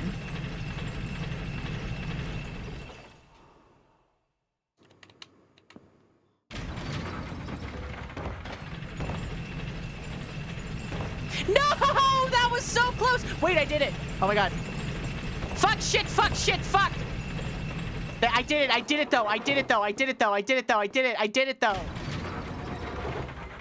Guys, I actually fucking did it though, I just got scared. I did it, hypothetically. Hypothetically speaking, I did it.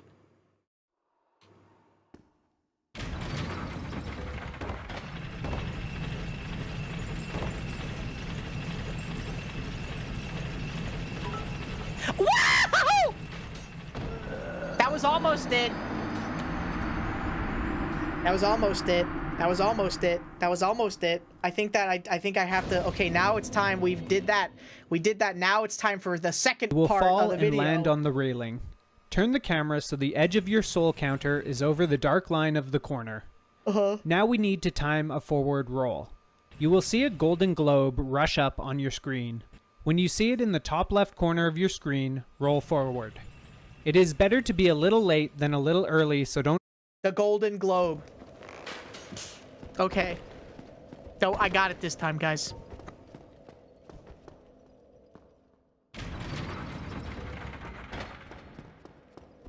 Guys, I got it this time. There's a good golden globe. 800 soul. Turn, line it up with the corner. Or something. When the globe shows up.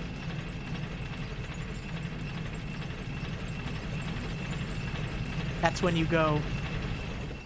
I feel like I've done this before, but I really can't imagine myself doing this.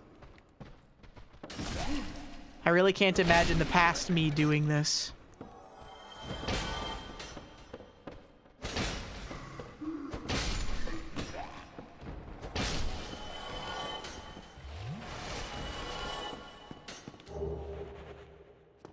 This really doesn't seem like something I would do. You fucking bitch. You bitch! Oh my god. Wah! Wah! Thank you for the bits. Yes!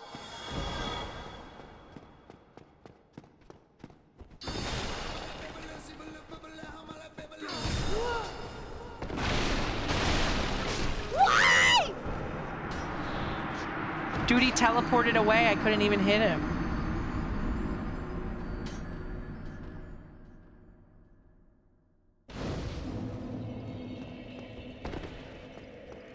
Brother,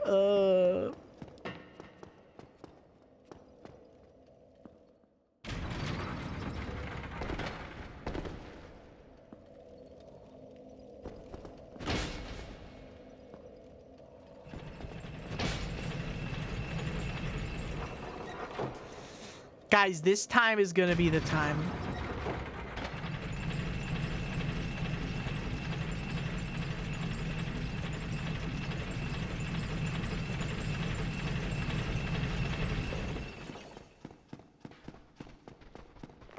And we're gonna employ the classic Dark Souls strategy, okay?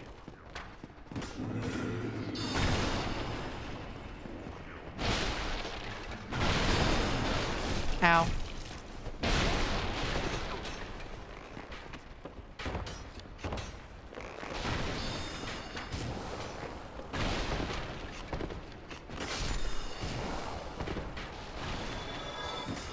Oh, hello.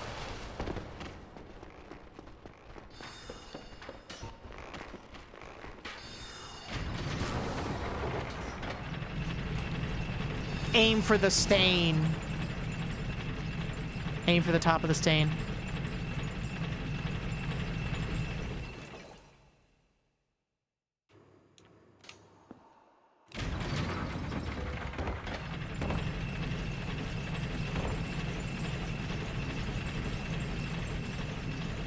That was so close. That was so close. I think maybe I didn't roll it. I didn't line it up properly. Oh! We're getting there, though. Guys, we're getting there. Guys, we're getting there. We're getting there.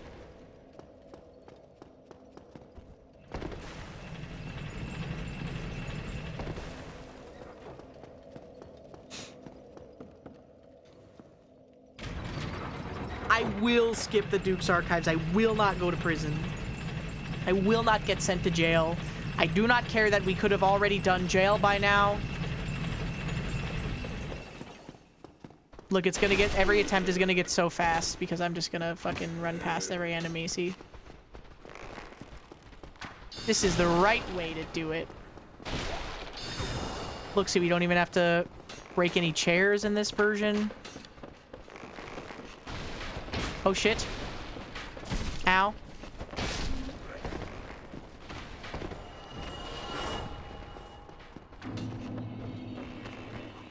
And then you go up.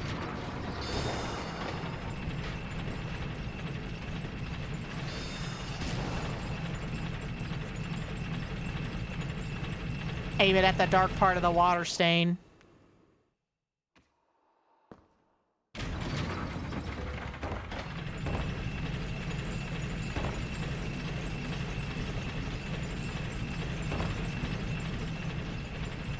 Dang it! Pull me back up. That's it, put me back up.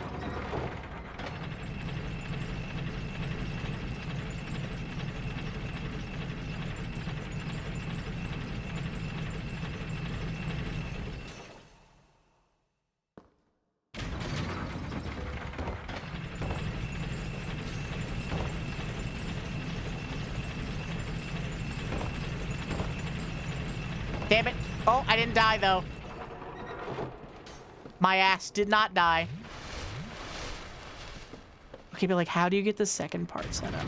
I feel like the second part would be easier without the bow for me. Right?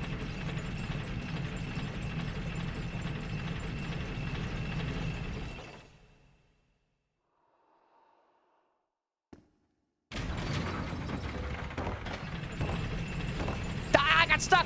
Wow! Fuck! Shit! It was the right setup, but it was too long after. Oh, brother. Oh. Brother. Fuck. I'm gonna go pee. I gotta go pee.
close my eyes for one last time and say goodbye.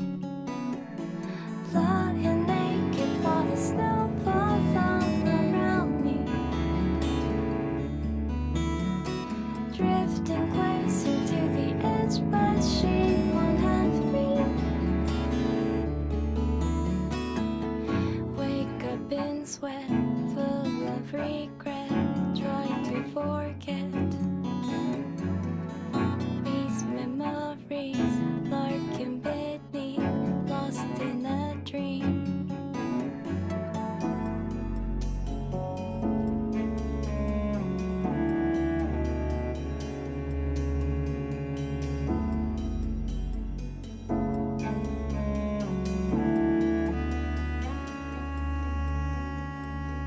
Unchosen path, a broken past, forspoken wrath.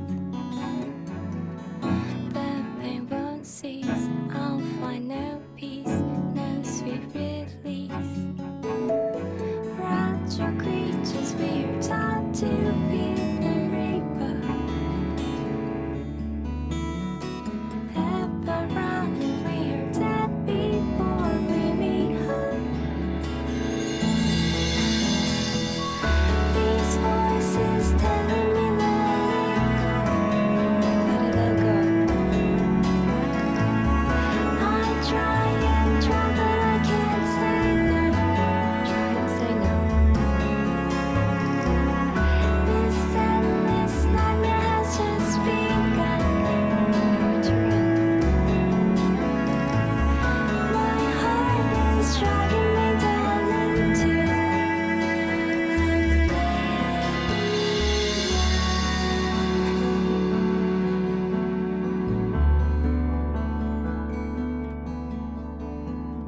the endless lies I've kissed aside, lock them in ice.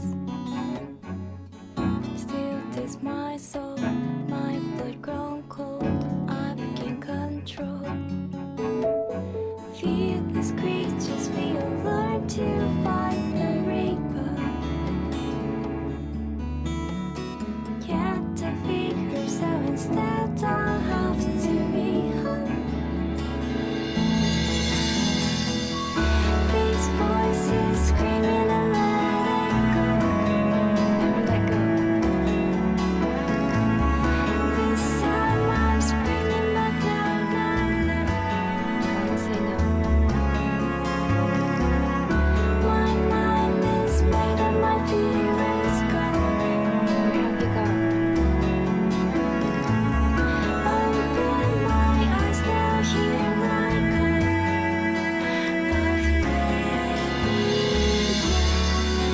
Okay.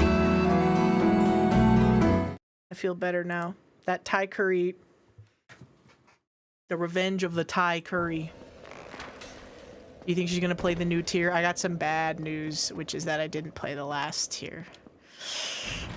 I've been thinking about it though. It's really, it's coming for me. You know, I can feel it in my jellies. I can feel it in my bones. The desire to resubscribe to Final Fantasy XIV. I appreciate how difficult they made the raid finder raids in this version, this patch, I guess. Because I hate it whenever raid finder difficulty stuff is literally like pants on head stupid tier. Where it's like, oh, it's a big AoE, but it doesn't matter if you get 8 by 10,000 of them. Even if you have on content gear, some of the tiers are really hard. And I appreciate that. They're also like loosely Final Fantasy X themed, which is always a bonus. Yeah, Among Us shaped position planner. Bing, bing, bing, bing. My bad.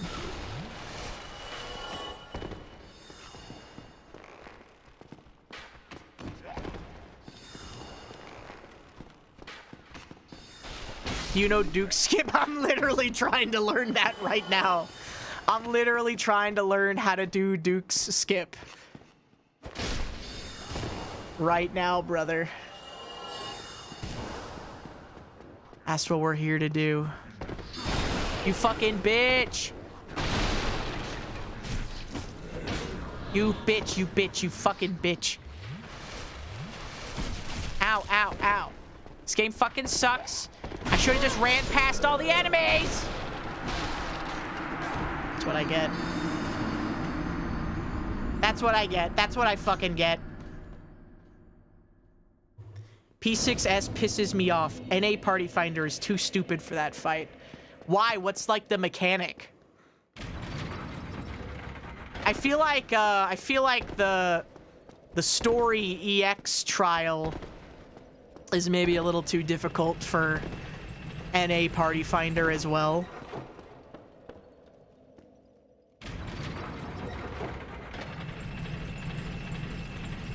You know?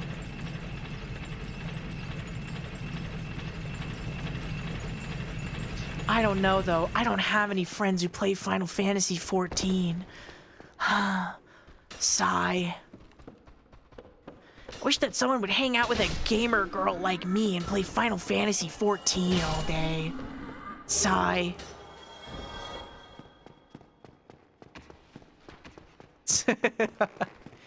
What achievements are you missing? Most of them that you wouldn't get on a normal playthrough. So we're doing all the annoying ones now, such as the famous Duke's Archive skip achievement. That one's really important to me right now.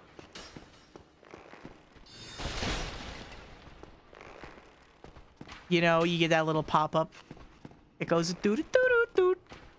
But like Prayer of a Maiden, Bond of a Pyromancer, Fire Weapon plus 15, Chaos Weapon plus 5, all the upgrade ones for like off the beaten path things. So we got to get all the flames and stuff. And then we have to get every pyromancy and every miracle and every sorcery and every rare weapon. That's another one.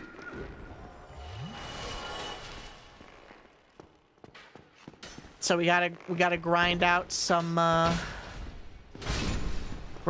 souvenirs of reprisal and the like, such as that. You know how it is.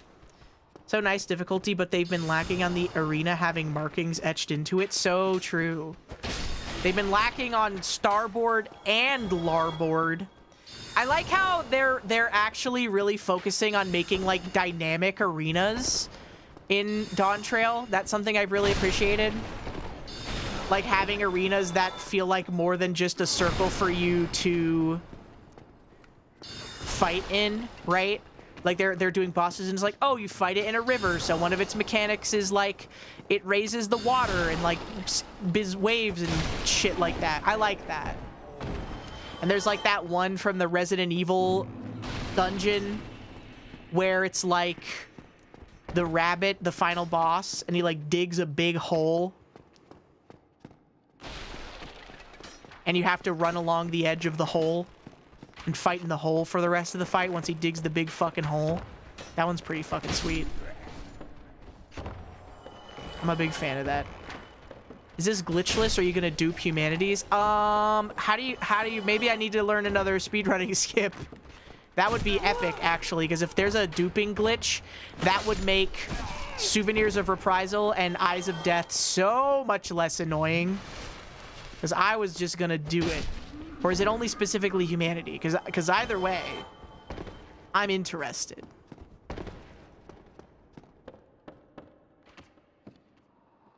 Either way, I'm into that. Why do you hate PvP? I'm playing in offline mode because I'll get banned if I don't. Okay. Guys, we could go just do the prison, or we could lock in.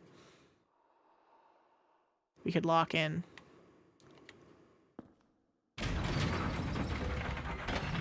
Oh shit, I was too slow. No, we'll ride it up again, guys. Don't worry, guys. You know what they say? Slow and steady wins the race. Okay. You can reload saves for the highest weapon achievement because some of the paths use the same one upgrade material. Reload a save. Oh, yeah. Like, upgrade it and then get the achievement and then, like, Alt F4 or something? Perchance?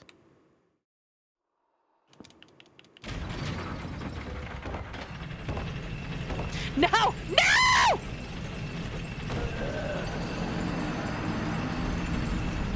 I got stuck and I felt myself mashing the back roll button again. I knew it was fucking over. I knew it was over.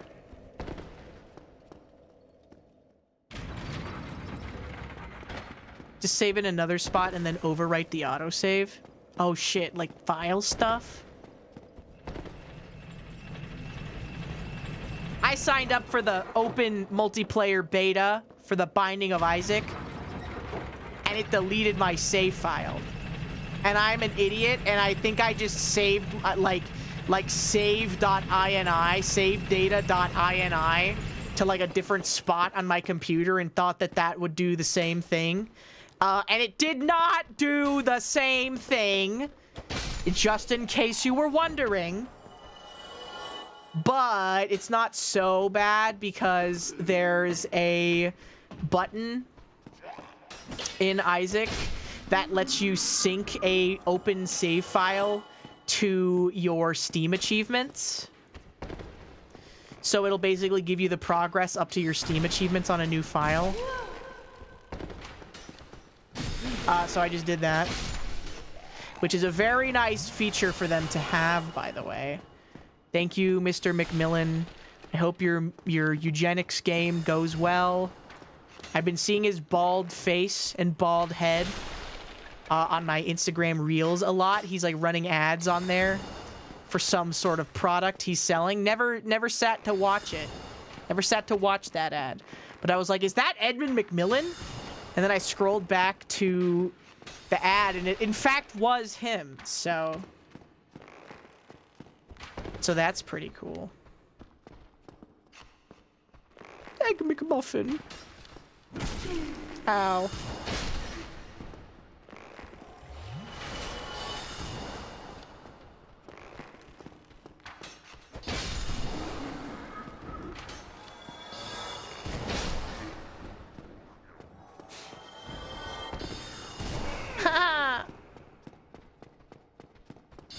Give it to start roguelites from zero. That sounds so ass.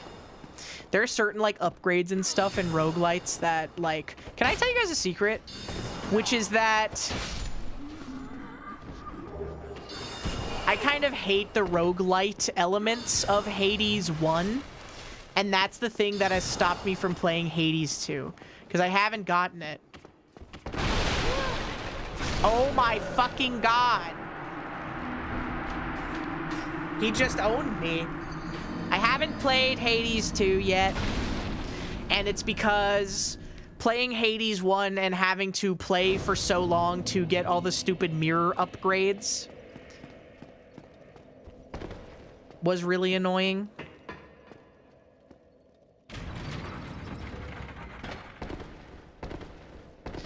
And it's like, oh, well, you can, like, progress as a character and, like, unlock all the stuff in the thing. That's fine. I kind of want my character to start at the same strength at the start of every run. I think that's why Isaac is such a compelling roguelike game.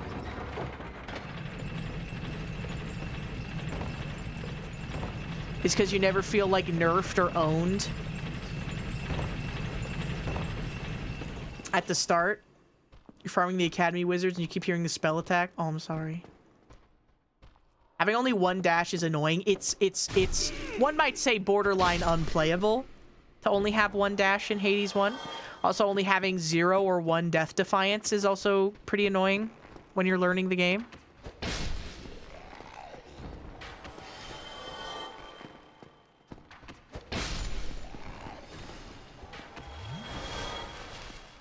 After you maxed it.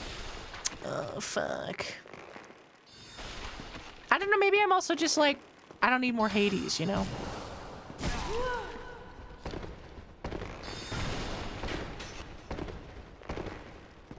Because I really liked Hades 1, and then I started playing it, like, right after they added the update that adds like the ending thing, because I'd been playing it for a long time, like before like a lot of the characters even had portraits and stuff.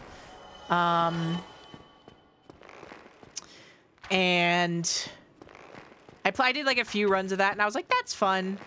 But then I was like, I need to beat the game how many times in a row to get all the dialogue? And then I kind of just fell off of playing it. But I got like the gist or whatever, you know? The general gist of it. Ah! Always wait for 1.0. Hades 2 is 1.0 right now, right? Why you do that now this time, though? You fucking fire fast arrow bullet, dickhead? Fuck you. Pizza shit. For me to rate it very highly. More Hades for Hades fans, but it feels like fully priced DLC. Aw, man. Yeah, that's also kind of what I thought it was gonna be like. You know?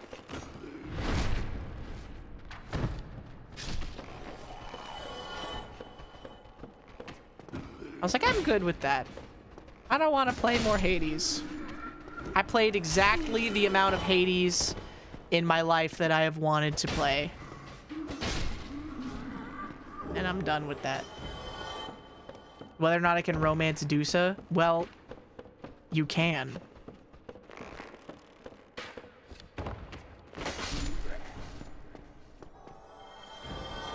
It just takes a lot of fucking ambrosia, but you can do it.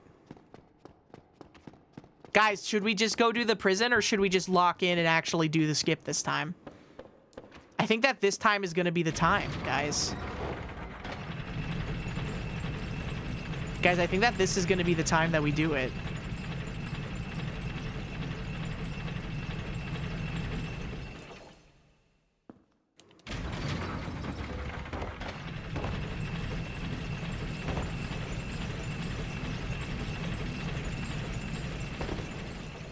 Holy fuck, Lois. What did I tell you? What did I fucking tell you? Let's go! Oh my god.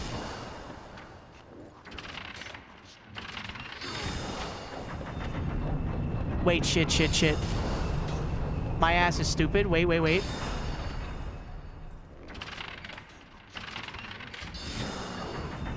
Hold on, don't mind me. Don't mind me.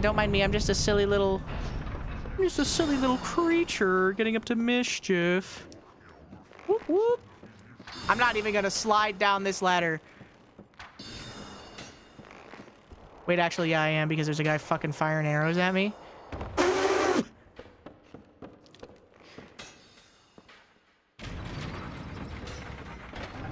LOL.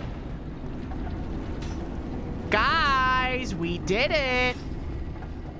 Well, what happens if you fucking kill Seath? He's not gonna be in the first room anymore, is he? Guys, we did it. You all said, oh, skip 2 hours into the VOD. It only took like 20 minutes and 1 pee break. You fool. Wait, now I want to know how to do the dupe glitch. He flies over. I didn't cheat! That was in the game! Now we're gonna do the fucking dupe exploit, though. DS1 dupe glitch.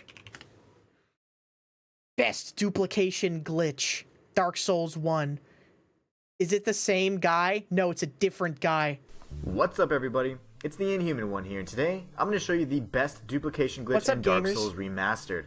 This glitch will allow you to obtain massive amounts of souls and humanity in a matter of seconds. Awesome. The only items you need are consumable souls or humanity, yes, teach me, depending on what you want to duplicate, and a nearby merchant that sells ammunition.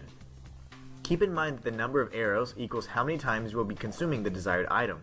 So if you have 5 arrows, you will duplicate the desired item 5 times. If you have the ideal 999 arrows, you will duplicate the item 999 times. This works with arrows or bolts, but I suggest going with wooden arrows as they are the least expensive and can be obtained immediately after arriving at Firelink Shrine. Once you get to the undead merchant, select purchase and inspect the wooden arrows. Max out the number of arrows you can potentially purchase and then close out. Okay. Open up your inventory and change the order of the item that you want to duplicate by placing it in the second slot, which is typically underneath the Estus flask. From here, navigate to the system menu, go down to brightness, and press the input button and the right shoulder button at the same time. Now I'm doing this glitch on the Xbox One, so I'm pressing A, then RB just slightly after. If done successfully, this will overlap the menus, and you'll be able to see your inventory and jumbled text. Okay, I get it. From here, press down and select OK. Then select the Quit Game option. Okay. If you perform the glitch correctly, then you will see the Use Item Specific Quantity prompt. Max out the number of items and press OK. This will duplicate and use the item by this number. Be warned that all of your soul items or humanity in this slot will be consumed, so I recommend only having one on your person at any given time, while storing the rest in the bottomless box. Oh shit, okay, well so we can't use that to get souvenirs of reprisal and shit. Okay, well that's fine. That guy's using an Xbox One. Let me out! That dude's using an Xbox One. Okay. Well, I kind of want to see if this is going to work now. How many fucking arrows do I have? 16? 6, 7? Wait, do I have this warp now? Sanctuary Garden, Chasm of the Abyss, Sunlight Altar. I'm afraid to warp away from here, dude.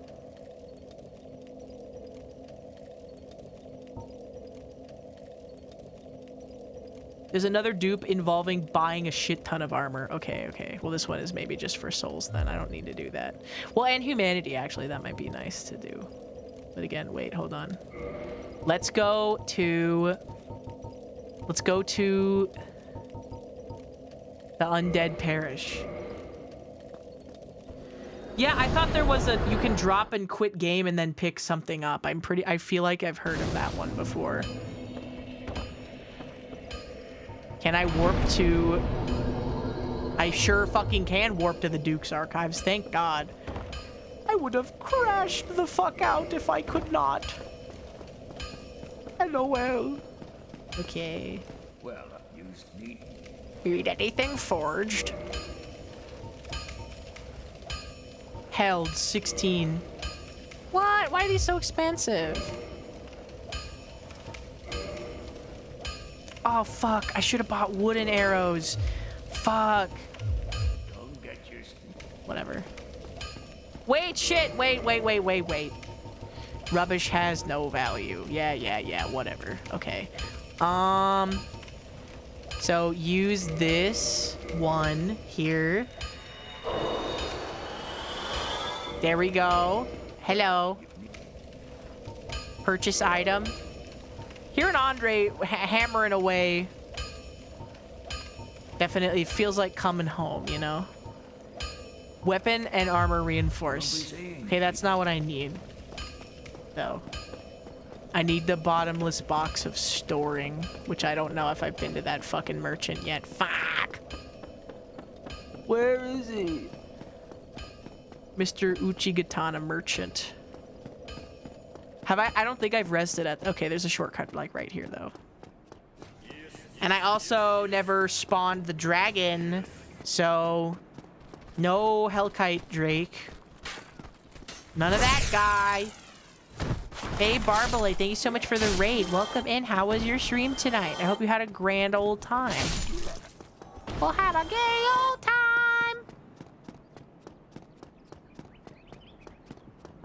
Lisma Aetheryte Plaza BGM. Oh, fuck yeah, bud. Where's the bagpipes? Is that Limsa? That's one that's...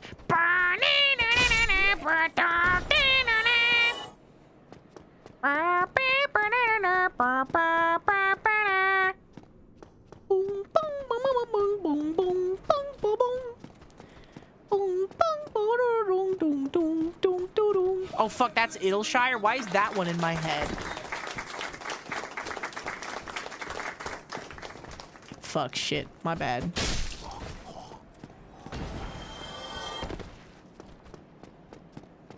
It's the Limsa one. Someone type it out like in notation, in like notation in chat, so that I can hum it. I can definitely read music. Phantasma VT, thank you so much for the raid. Welcome in. How was your stream?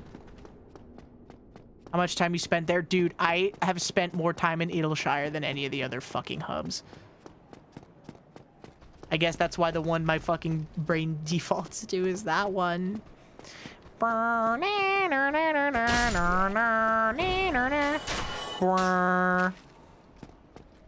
think I kind of remember now.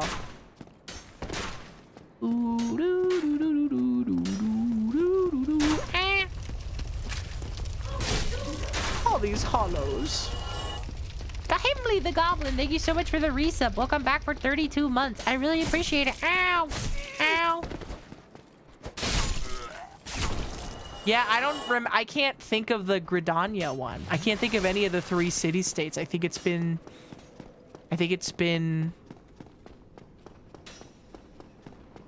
too long, you know? Oh, I already killed him. Rip Bozo.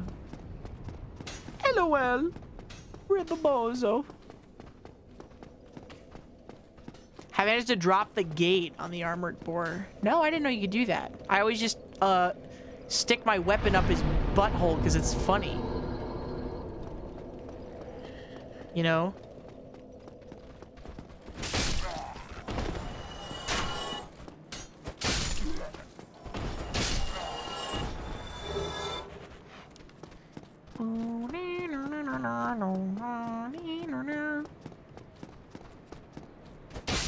I also haven't even done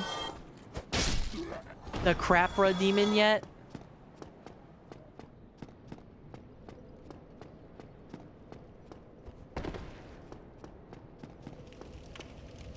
Oh, I've already been here. And I've kindled this bonfire? My bad. This guy sounds like someone who just got banned in someone else's chat and is really mad about it. Like that guy who came in one time and was like, yeah, I just got banned in Mari's chat. And I was like, oh, okay, well, what the fuck did you get banned for? He was like, yeah, I got banned for calling one of her fucking mods the F slur. And I was like, oh, okay, which mod? And then he was like, oh, Yuko. And I was like, okay, well, Yuko's a mod here too, so I guess we have to ban you too. I guess you're getting banned here too, brother.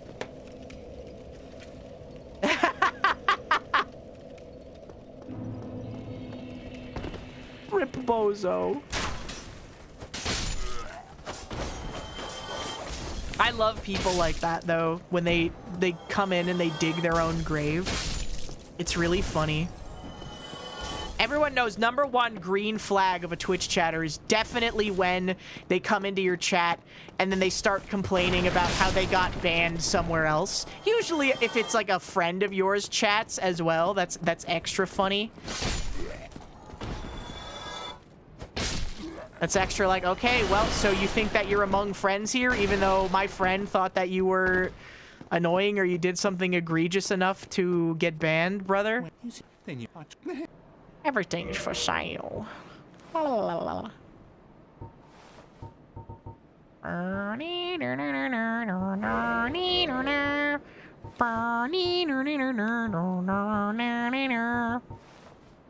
Bing, bing, bing, bing, bing, bing, bing, bing, bing, bing, bing.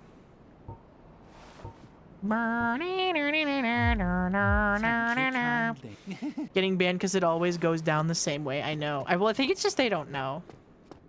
I think it's probably just people who don't understand Twitch culture and stuff like that. So they come in and they're like, oh, I just got banned for no reason. All I did was say GG 5 times in Mari's chat. And I got banned for no reason. All I did was say GG 5 times. I know if I ever get banned in Mari's chat, this is the first place I'm telling people. Yeah, you gotta get in here. You gotta do something pretty egregious to get banned in Mari's chat, so... I would be more curious than anything. You know? All I did was call a moderator a slur. and they got mad at me. You know, can I say something controversial that's really true, but also they get mad if you say it? Which is that I think that HoloLive has a lot of appeal, specifically to a target demographic. This isn't the majority. I'm not saying that this is everybody who likes HoloLive. I love HoloLive.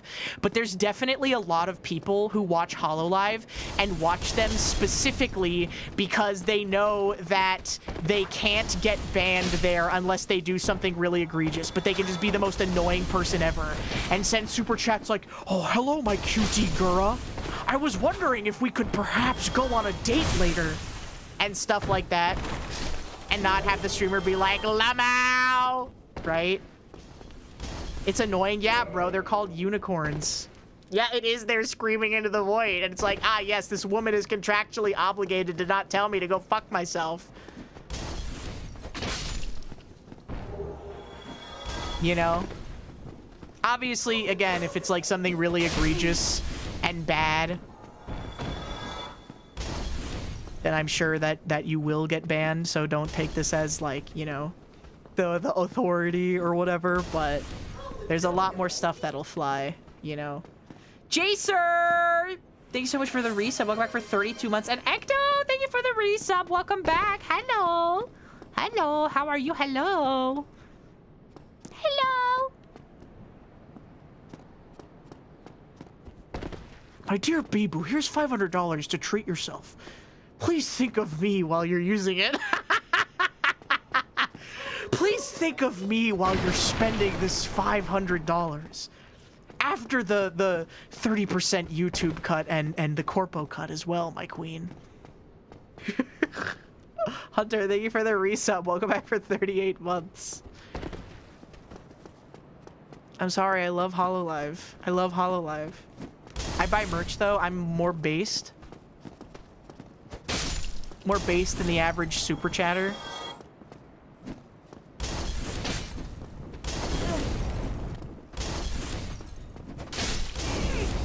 The apes, my apes will only appreciate in value. The only Holo member where I'm more concerned for the chat is Matsuri. That's so true. Matsuri is underrated. I remember for a time, Matsuri and... Oh shit, what the fuck? Okay, thought I was gonna fall to my death. There, for a time, Matsuri and Pekora were considered, like, at the same level. And now it's really, for JP's side, it's mostly Pekora and Miko, I think, who people generally consider to be the big dogs, you know?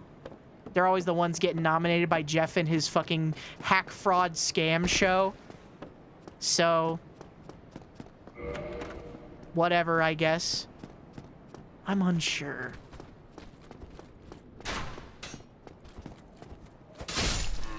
Yeah, the one getting in Death Stranding too. Matsuri's still my goat. I like Matsuri. My favorites from JP, though, I think I always have to say that Korone is in my top 3. Simply because she was like the first VTuber that I ever really watched. Because I had seen stuff here and there, and she was the first VTuber who I had... like, I had known about Kizuna Ai and a bunch of other, like, stuff I've heard about, but she was the first one that, like, I watched, and I saw clips, and I, like, actively seeked out, like, watching her. You know? And Fubuki as well. So Fubuki and Korone are definitely, I would say, my top 2.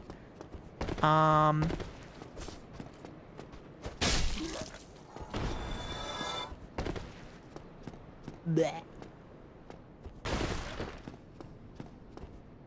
And it's hard to pick. If we're only talking JP, I would probably say that LaPlus would also be in my top 3. And I'm not gonna lie, I would say that her design is like 45% of why she's there. And then the fact that she's a giga pervert is the other 55% remainder.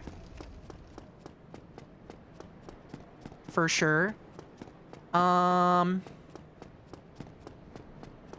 If we're talking about NA, though, it has to be... I think Bibu is my favorite.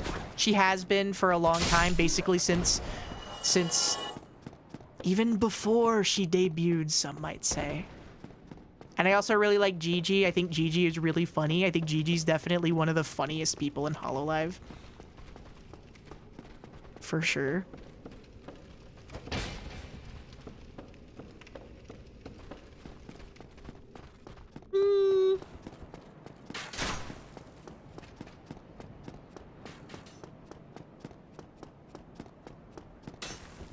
And then all my other favorites are gone, unfortunately.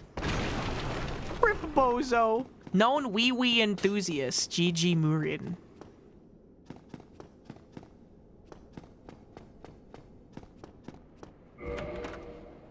We go down here, kill the Crapra demon. 3 parts Mountain Dew. It's called the Keeley. Jeff's show. Jeff had to beat the allegations by not giving anything to Kojima this year. Because they were like, bro, you're slobbing knob too hard. People are getting so mad about Claire Obscure Expedition 33. And I'm not going to lie, because I was getting mad too. But at least Final Fantasy Tactics, the Evil East Chronicles did not get robbed by Claire Expedition 33. I'm actually fucking amazed that Final Fantasy Tactics Evil East Chronicles did not lose to Claire Expedition 33, but it also wasn't one of the big categories. The funny French outfits were funny. I love E33. I'm gonna play it. I have to. I have to do it. I have to do it. I have to do it in one shot, too. So we're gonna do it during a subathon. Where I won't take these long breaks and forget what was happening in the story.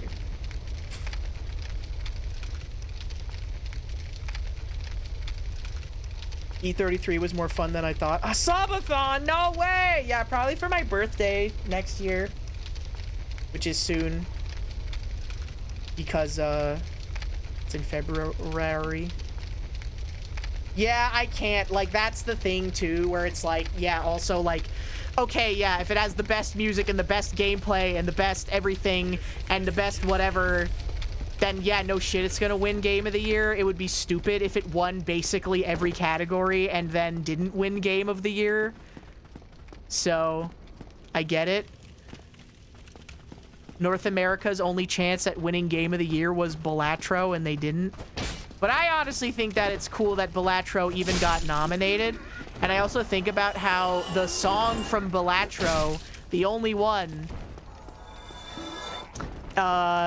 was like gotten by like a random Fiverr gig. Like he just hired a guy on Fiverr to do it for like 30 bucks or something.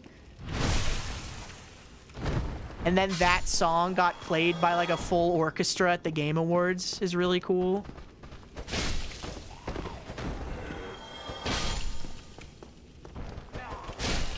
Final Fantasy Tactics winning. Yeah, I know. Yes, Final Fantasy Tactics won in the few categories that E33 was not in.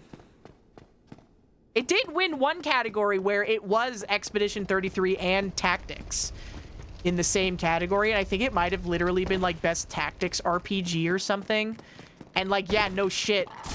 If a fucking actual real Tactics RPG lost to a Paper Mario game, that would be fucking stupid. Uma Musume did win, and we only got one fucking guaranteed SSR ticket. And yes, I am ungrateful because I got a Tokai Teo speed card with it, but at least it wasn't Air Shakur. So I guess I should count my stupid blessings. Hello. Game shouldn't be in multiple best of genre categories at the Game Award. I 100% agree.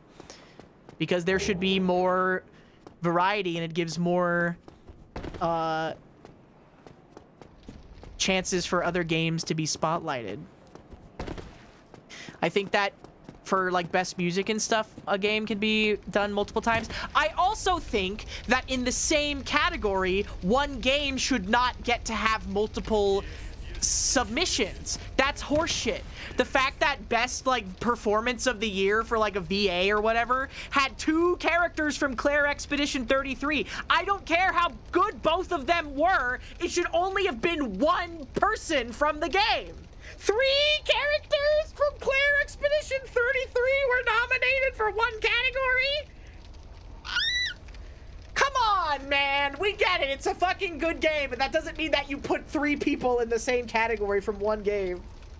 It's good. Yes, I know it's good. It swept the whole Game Awards, and I don't doubt that it's a fucking great game. And I'm gonna play it, and I'm probably gonna fucking love it because I love games like this. But it's also stupid as hell that they put 3 people from the same game in 1 category. At that point, it might as well just be like, yeah, no shit, Claire Expedition 33 is gonna fucking win.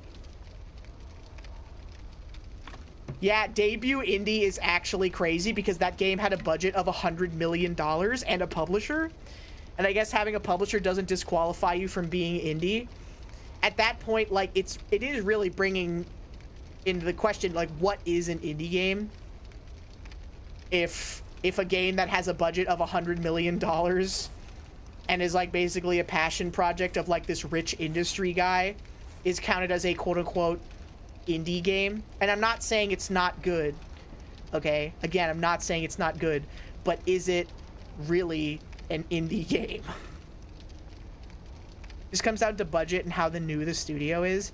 Yeah, I think that if there was a category for like best debut game and not just best debut indie, right, that would make sense for Claire Expedition 33 to do it, but I guess new studios aren't cropping up all the time in the same way that indie developers are, I guess.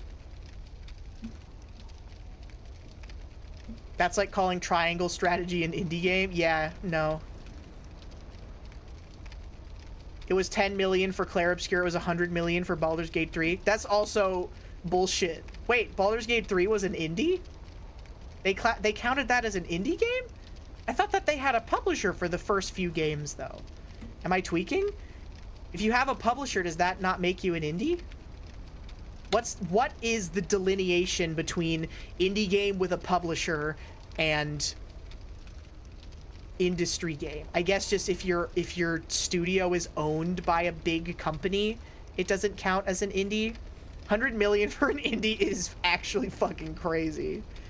That is what they did for Baldur's Gate 3. Also, Lulu, thank you so much for the raid. I'm sorry I'm ranting about the Game Awards.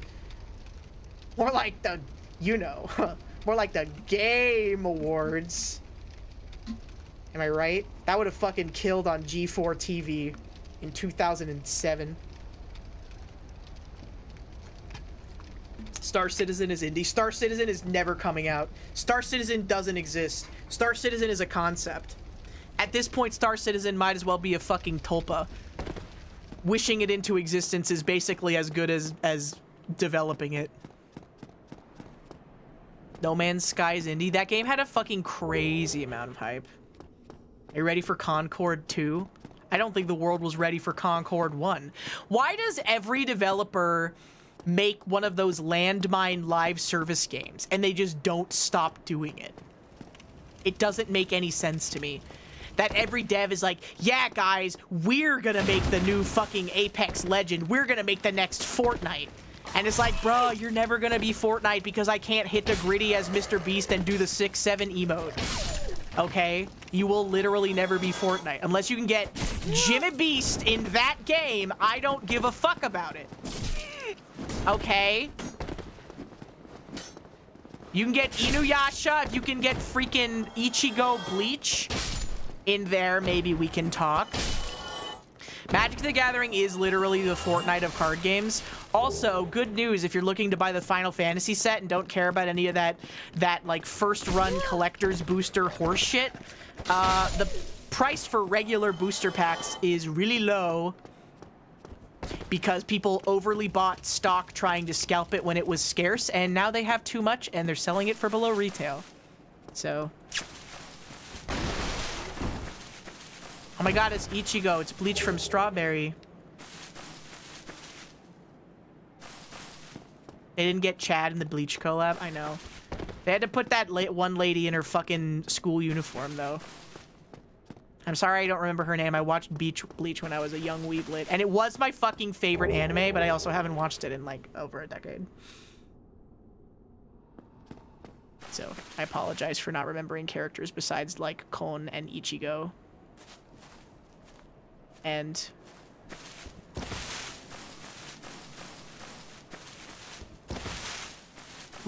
Something with a fucking R. Someone's name starts with R. Yeah, Rukia, yes. Ow. Ow. Fuck you, man. Fuck you and the horse you rode in on. Fuck you and your stupid ass dogs. Oh my god, he dropped something. I didn't know that this version could drop something. Hell yeah. Yeah, Rukia. I remember a lot of the broad strokes of Bleach. I remember there was that one part where there was a guy who was purple and he had like a bug bone face and he kept trying to look up someone's skirt. I'm pretty sure that was Bleach. Or maybe that was another anime that ran on Adult Swim at the same time. Do you guys remember that, or is that something else? I remember a lot of people trying to look up a lot of people's skirts. Hi, Hannah Mimi. We're talking about Bleach in Fortnite. And how I don't remember most of it because it was like one of the first anime I watched on Adult Swim, because I was like, I'm not a little stupid fucking baby anymore. I'm an adult with a fully formed brain, and I can enjoy adult concepts. But I absolutely was not. But I watched it when it was airing.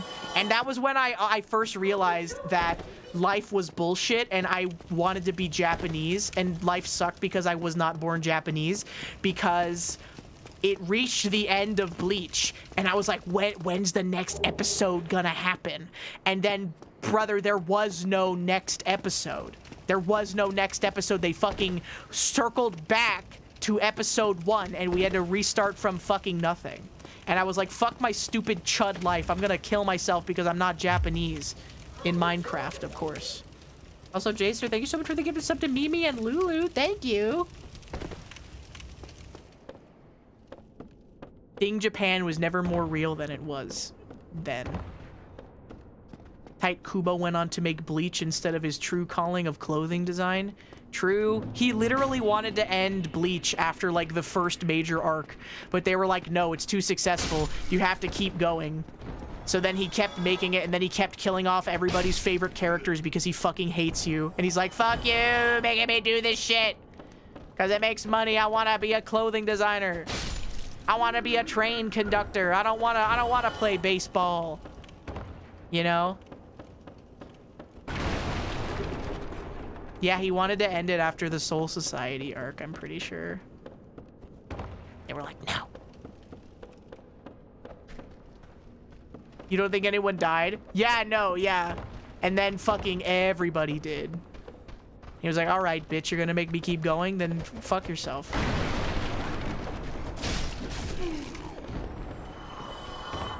That is the problem with being in Shonen Jump, yeah. I don't know, though. It seems like they let you end your shit if you do something else afterwards now, right?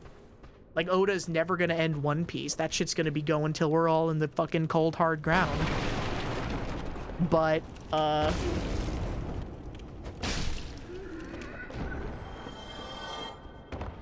like, My Hero Academia ended, but he's also doing, like, a sequel series or something. I wouldn't know. I'm not a child, so I'm not invested in MHA. You know, and that's fine. You know, if it's your first, like, shonen, if it's your baby's first shonen, that's fine. I had baby's first shonen too. I had baby's first, I don't even know what genre this was. I guess shonen. Maybe, like, maybe kind of girl-aspected. Like, not necessarily, like, you know, like Otome stuff, but, like, kind of girl-aspected. The first manga I ever read was the first series that I ever read and read to as much of completion as got translated or made was a series called Anima Plus, which was about, like, these kids that were born part animal and were ostracized by society for it, even though it was really only a benefit because one of them could, like, literally fly, but it's the kind of shit that you get so into when you're a kid because you're like, oh my god, that's literally me, right? You could pick which one you would want to be. You're like, oh my god, that would literally be me. And And then the first manga I ever actually read that I didn't get more than one volume of because I didn't know about eBay at the time, and my mom was like, no fucking way am I letting you put my credit card into the internet because then it's gonna get stolen by a scammer, right? Even though it was a reputable website. Was Tokyo Mew Mew and Tokyo Mew Mew a la mode. And I loved that fucking thing. I read the first volume of both of those so many fucking times, and I was like, I fuck my stupid Chungus life. Fuck my stupid Chungus fucking American Gaijin life, because I am never going to get to see more of this. Because I would scour every library that I could possibly find. None. They maybe if you were lucky, they would have a few volumes of Naruto or something, but for some reason no Tokyo Mew Mew, which is so weird to me now because Tokyo Mew Mew is actually like quite popular, right? But I guess they were like, nope, no, anime, manga, that's for like boys, so we're only gonna translate and carry boy stuff because it's like fucking Yu-Gi-Oh and Naruto and whatever. And I'm like, hell no. They need to bring over more girl stuff. Cardcaptor Sakura would have done fucking gangbusters in the States. Okay, Sailor Moon was just as popular as Dragon Ball when they ran on the same time block. I'm just saying. I'm just saying. First manga you ever bought was Shaman King. Is that the one? No, that's Dr. Stone. About the guy who's got the crazy fucking blue hair. Shaman King's the one that has the ska intro song for the original animation. It wasn't Real Big Fish, was it? It was like some other ska band, though. And it goes like... I don't... How does it go? Shit. Hold on. Shaman King English OP. Is this the one? Am I... Yes. I think I might be remembering. Is this it? Is this right? No, fuck, what am I thinking of? What the fuck am I thinking about? Rave Master! That's the one that had the ska opening. Hold on, Rave Master. There, yeah. The Rave Master OP goes fucking crazy. No, not this one. Fuck Japan in this instance. This is the superior version, and I will not be hearing anybody say any different. Naruto did have a ska opening. Once upon a time on a funky sunny island, only 50 years from when we saw the world explode, there lived a young lad having fun and causing trouble. Along came a dude who had a massive sword that glowed. Once upon a time when the world was getting nasty, only 50 years from when we I love theme songs that describe the backstory of the show you're watching. Must become the master, seeking out the stone with a carrot-nosed dog. 3 heroes at once on a mission filled with danger. 3, 2, 1, time to revolution! Check out the latest powers how we own. This is our hero story. The greatest the world has ever known. It's a quest. Yeah, no, fuck Crunchyroll. Crunchyroll is actually, I would say, worse than Hitler. Because they're trying to replace actual dubbers and actual people who care about making a good localization with literal AI.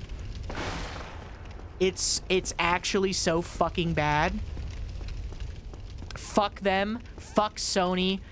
I'm so glad that Sony sold K-pop Demon Hunters for $10 million to Netflix, and now it's like the most popular thing in the entire fucking world. Fuck Sony. They can suck my fucking balls. And also, the most fucked up part is that there is basically not a fan sub community anymore.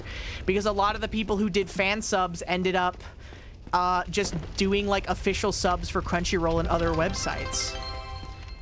Which is just, it's the most fucked up thing I've ever heard in my entire life. Pyrus! Thank you so much for the 10 gifted subs! Thank you! Thank you! Thank you for the big 10. You owe me, thank you. I don't know what you owe me for, but thank you. It's so bad. They literally engulfed the community and now it doesn't exist anymore because they're like, actually, we're just gonna replace... Wait, shit, this goes down here? This goes down to the rat room? Fuck, I have to free the guy. Well, I guess I'm in the fucking rat zone now. Oh, beans. Wah. I love how they make such a point of teaching you how to do drop attacks in the first area, like in the Undead Asylum, and you think that that's going to be like a really big important thing for boss mechanics later, and you can maybe do like 3 drop attacks in the entire game. Like maybe Stray Demon if you aim it well.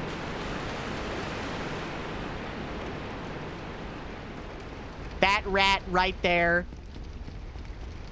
Asylum Demon. And then maybe that's it.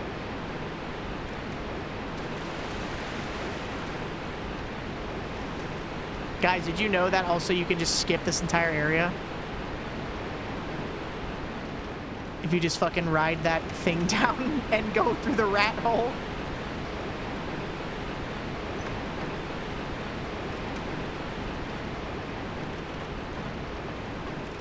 Yeah, I'm kind of an expert.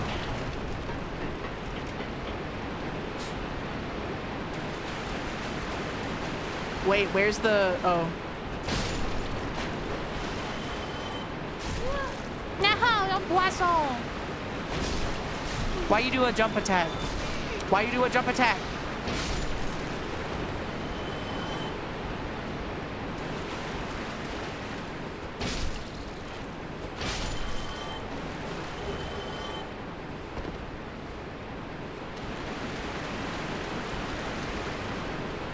I wonder if it was like supposed to be used more, but then they ran out of money. Because like pretty famously for Dark Souls 1, they definitely ran out of money. And went like decently over budget for the game.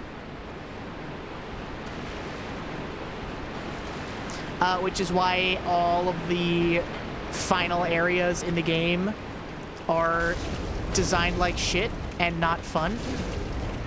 Such as the Tomb of the Giants and also the Duke's Archives and also New Londo and also Lost Izalith.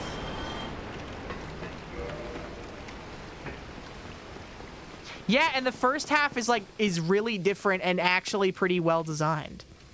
And then the second half, they're like, oh, we ran out, money's gone. Money's gone. We ran out. Sorry. Guys, I don't think that the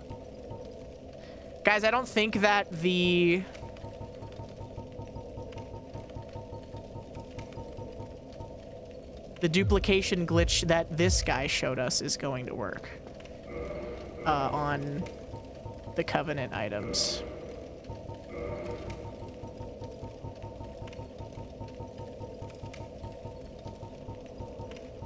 Okay.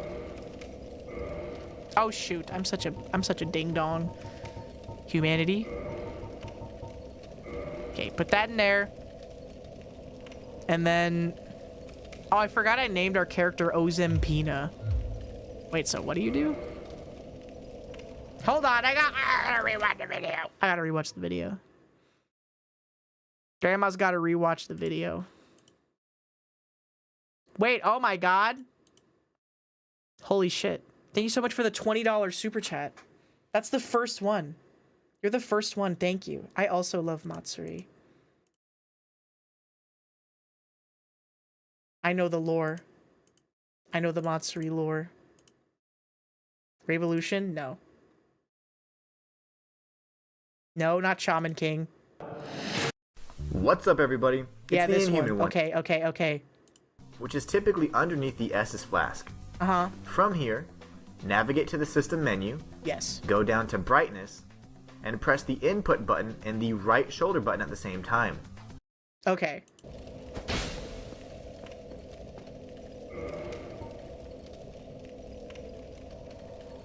Right.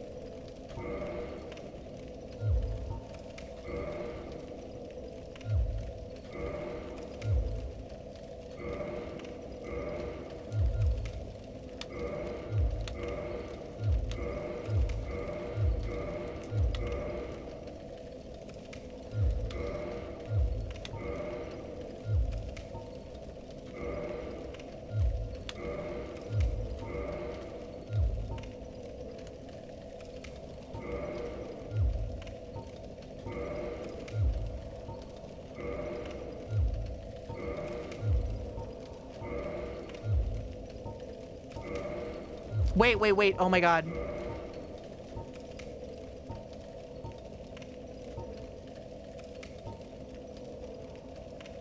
Wait, brightness? Wait, wait, wait, wait, wait, wait. I closed it too soon.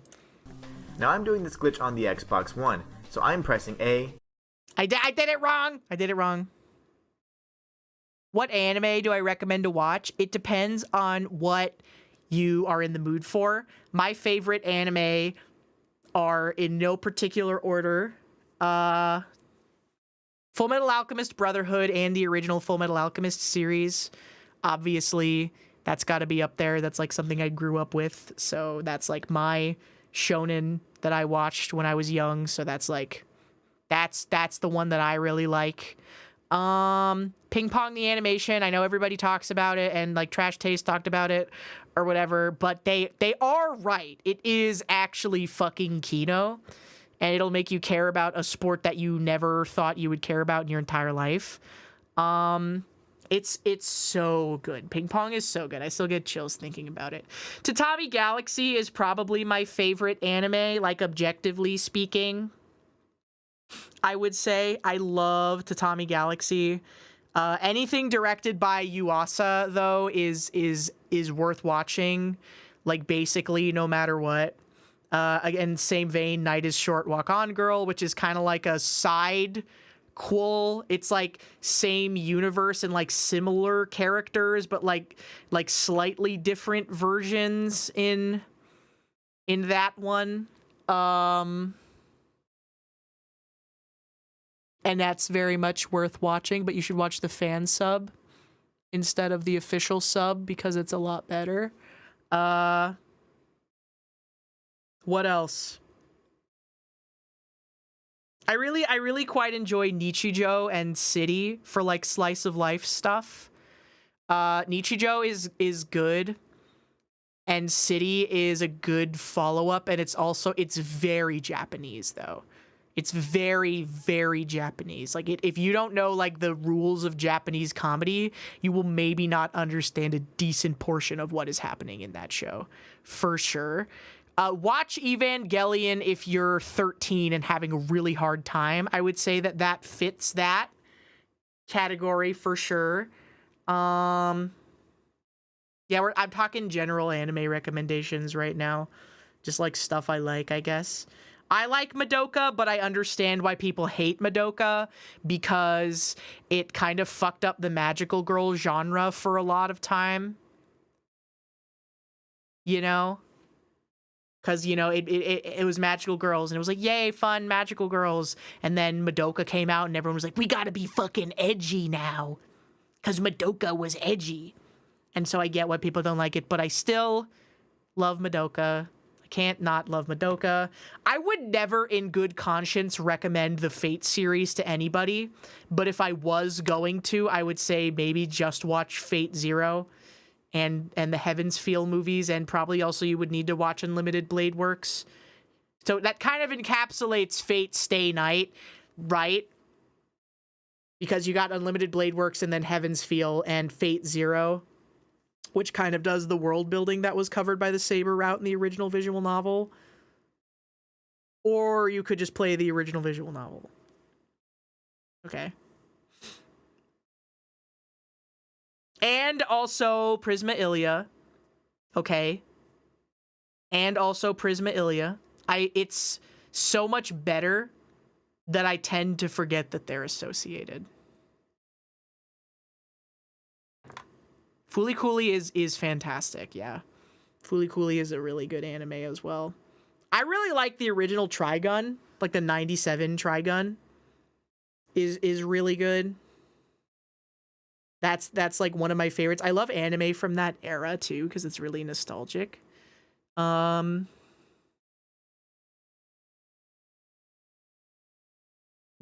Trigun is really good. I'm trying to think about more anime recommendations.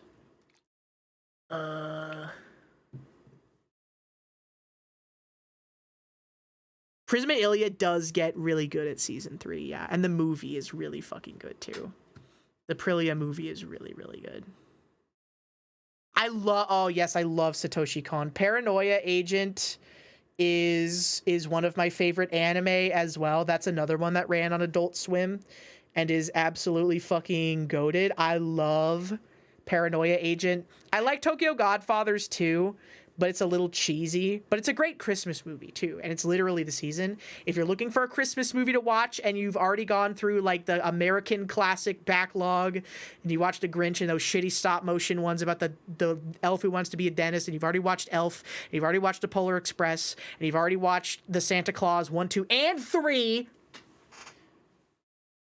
And even if you haven't watched all those this year, you should still watch Tokyo Godfathers because it's a really good movie and it's in season.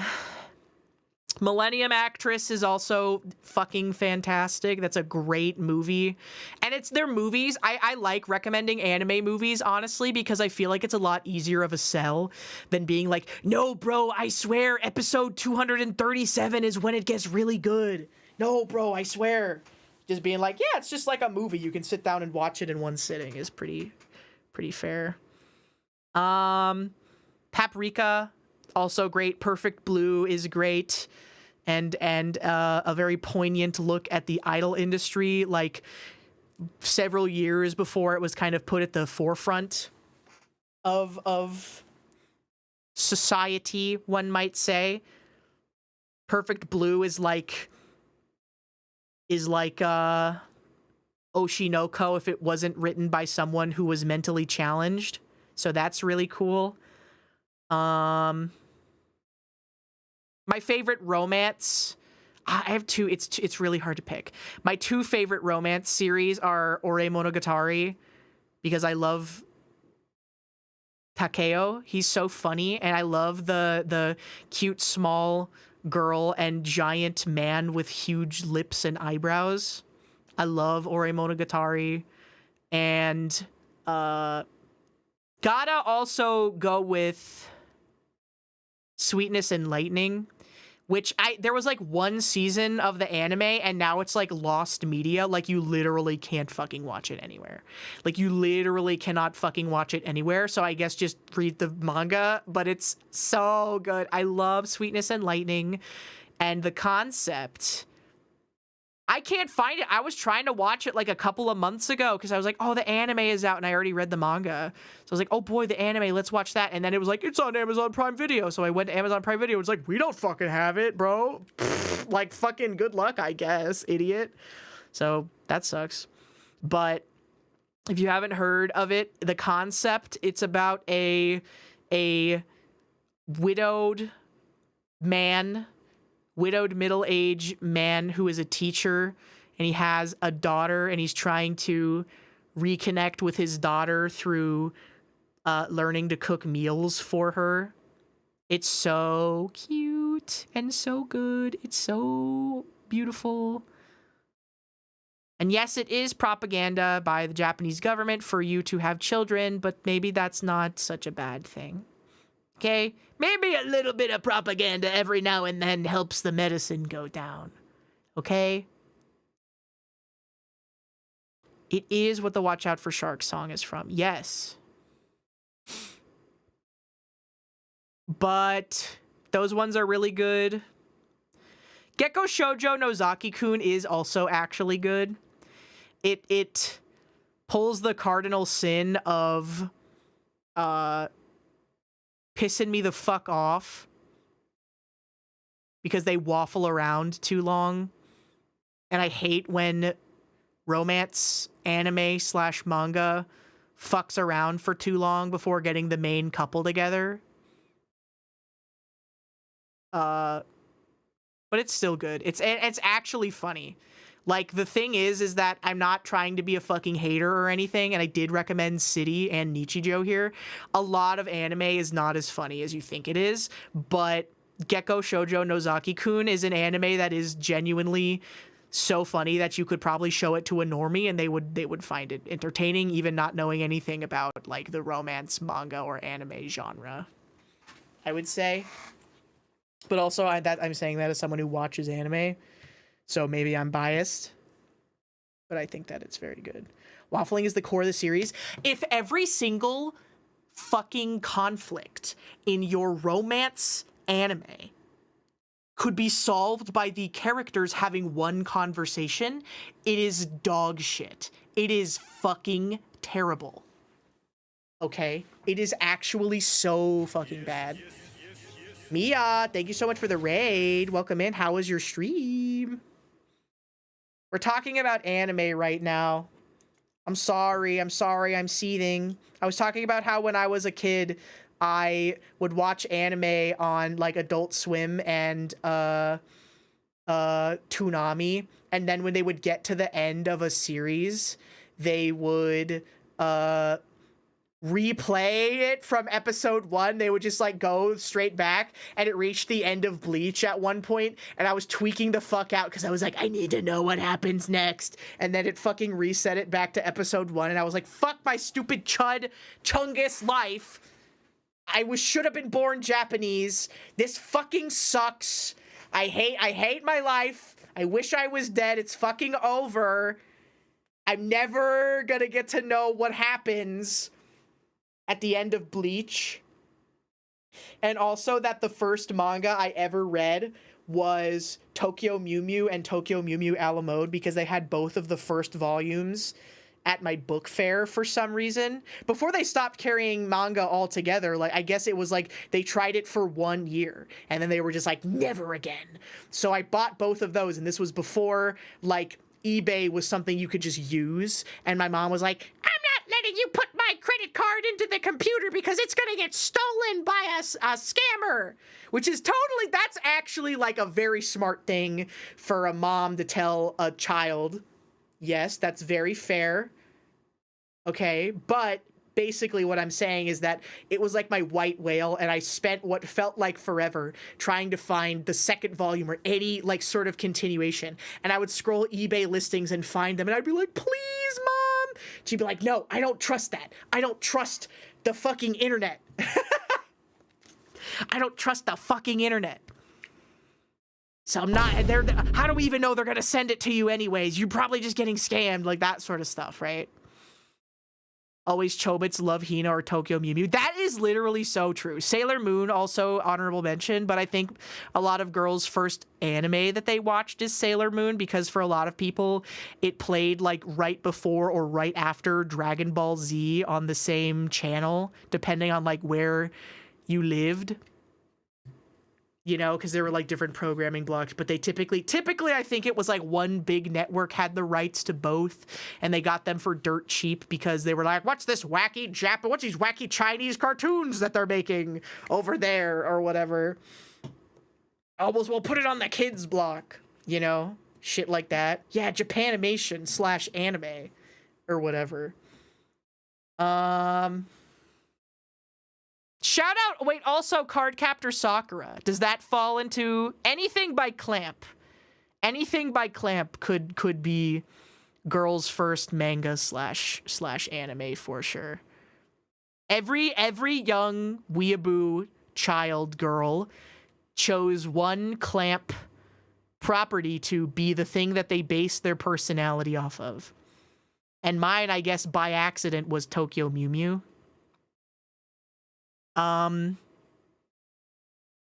You never watched them? You're missing out, bro. You gotta at least love Chobits. You gotta watch Chobits. No, he does not fuck the robot, because if he has sex with her, then her memory resets and it's not the same girl anymore, and he loves her, okay? He wouldn't want to do anything gross like having sex with the robot because he loves her as a robot woman person, okay? They have a pure and beautiful relationship. And anybody who says, oh, he's just gonna fuck the robot, then you have no whimsy in your heart, and you should be ashamed of yourself. You should be fucking ashamed of yourself. Why does that reset the memory? Doesn't matter why they put the reset button there.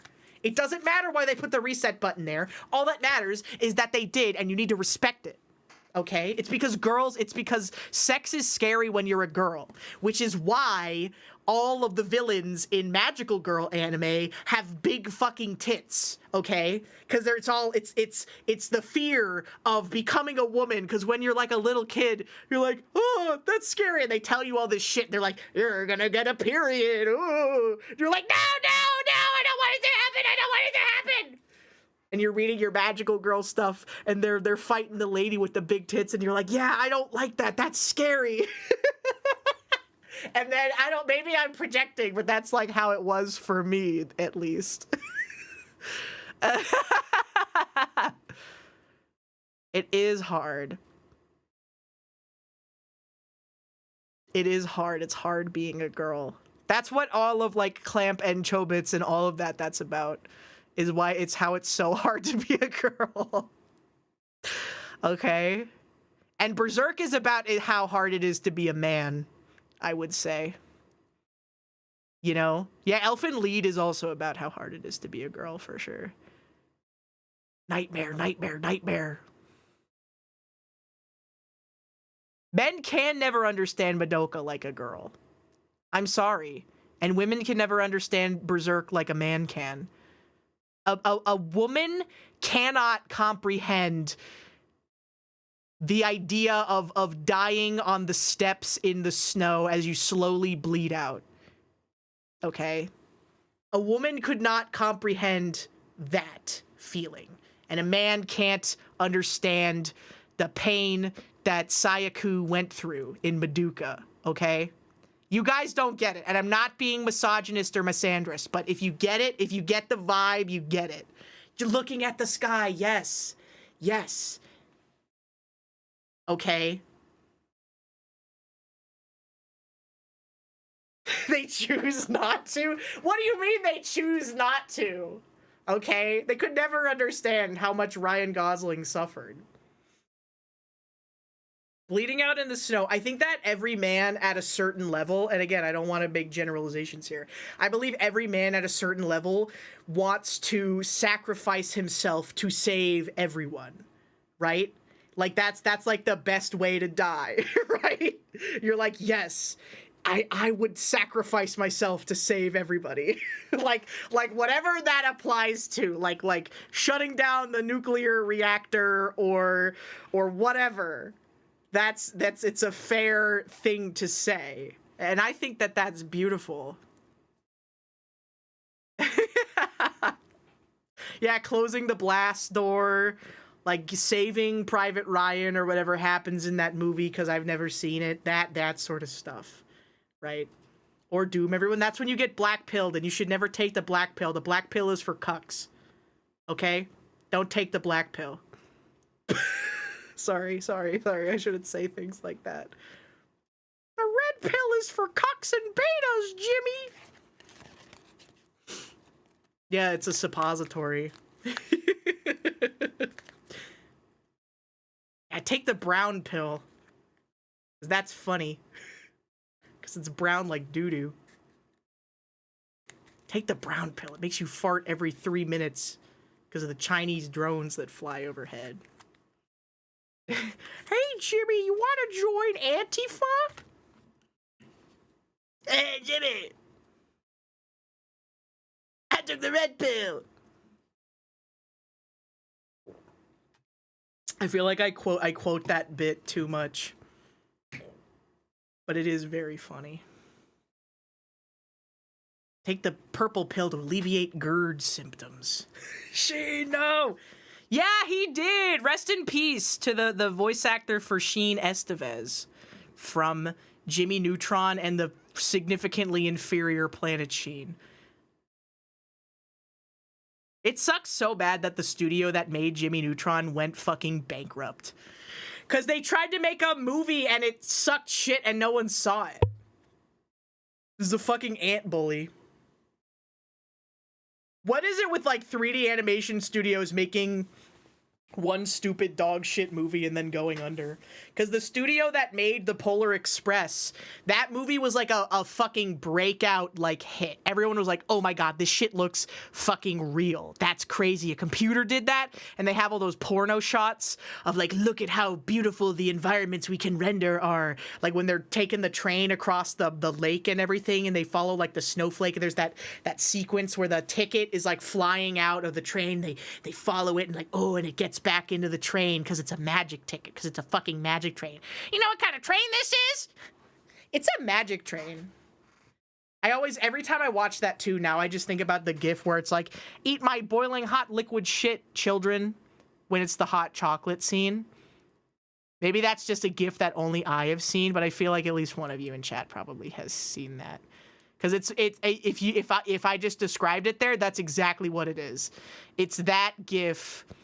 It's a gif of them spraying the chocolate nozzle from the hot chocolate part of the movie, but it just has text above it that says, eat my boiling hot liquid shit. I feel like I've seen it.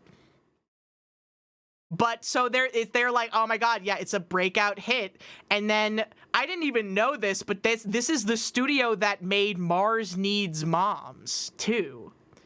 And like that movie is what caused the studio to go under, because it took like way too long, and it took way too long, and it was way over budget, and it fucking flopped. I think it might be one of like the biggest failures in Hollywood history because of how much money it cost.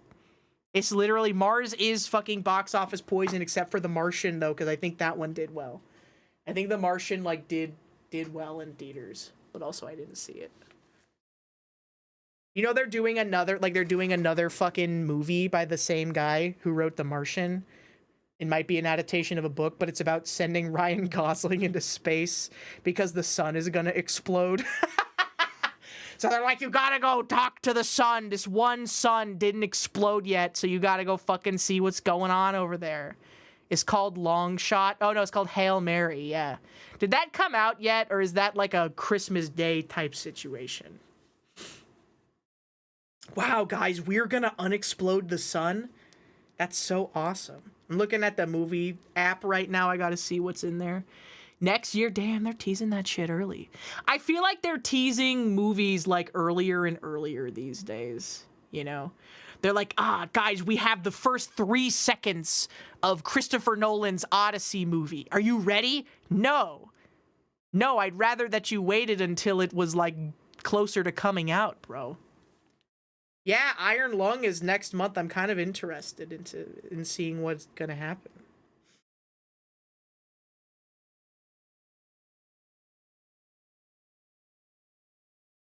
Isn't Quentin Tarantino washed now? Don't they fucking hate his ass and wish he was dead and they want to kill him with hammers? I don't even know what he said or did. I think that he said that Matthew Lillard was a bad actor. And so fuck you, I love Shaggy from Scooby-Doo. Fuck you, I love Shaggy. Yeah, and Paul Dano. Fuck you, bro. No, it was Paul Dano and Matthew Lillard. Yeah, he badmouthed Shaggy, bro. Another thing that sucks about FNAF 2 is that Shaggy's barely in the movie. FNAF 2 is like a movie where nothing happens, but also it feels like it's 3 hours long. I don't want to spoiler. I don't want to spoil stuff. I'm sorry, but it sucks so fucking bad. It pissed me off. Pissed me off so fucking bad. That shit sucked ass. Guys, they're doing a sequel to Now You See Me in 2025. I thought that everyone unanimously agreed that being a magician is gay now. So they weren't making movies like this anymore. I guess I was wrong. Yeah, gay is okay, so I guess that we're back on that now. We're so back. The Prestige 2, the sequel. Guys, are you guys gonna see David? Are you guys gonna see the religious animated film fucking David? Guys, can I say something? Can I say something controversial? I really don't think that what David did was that impressive in the context of the Bible. Because everyone acts like, oh, he had no chance and God willed that it happened. But like realistically, slingshots are like basically a gun. They're like a handgun. So it's really that he was just a good shot, right? Like it was a good shot. Yeah, okay, how impressed would you be if like a small guy took out a guy? It was an impressive shot, but still he had a gun versus just a big dude. Who do you think is winning in that arrangement? Slingshots are fucking deadly, bro. Slingshots are fucking deadly, bro. He actually got nepotismed in. David actually got fucking nepotism, and then he became the fucking king of Israel. Did all that other shit or whatever. Did some other stuff, probably. It was a big guy, yeah, but, like, I don't know. It was just, like, one, like, slot in his helmet. Covered in Kevlar with one bullet-sized hole in the forehead, and he nails the Glock. I don't know. But still, though, it's not like, oh, yeah, it's impossible odds. It's like throwing the fucking football into the Alamo beer can, okay? That's basically what David and Goliath is. And I think that Hank should have just taken that shot himself. That guy didn't even take his fucking jacket off. Tom Landry didn't even take his fucking jacket off, bro. Yeah, he's a trick shot YouTuber. David is basically like a biblical version of Dude Perfect, I would say. They're basically equivalent in importance to God as well. They're all getting into heaven. You heard it here first. Dave Perfect.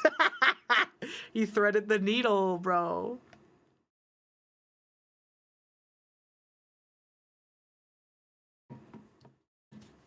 They also, no, I can't. I won't. I'm not gonna spoil FNAF 2.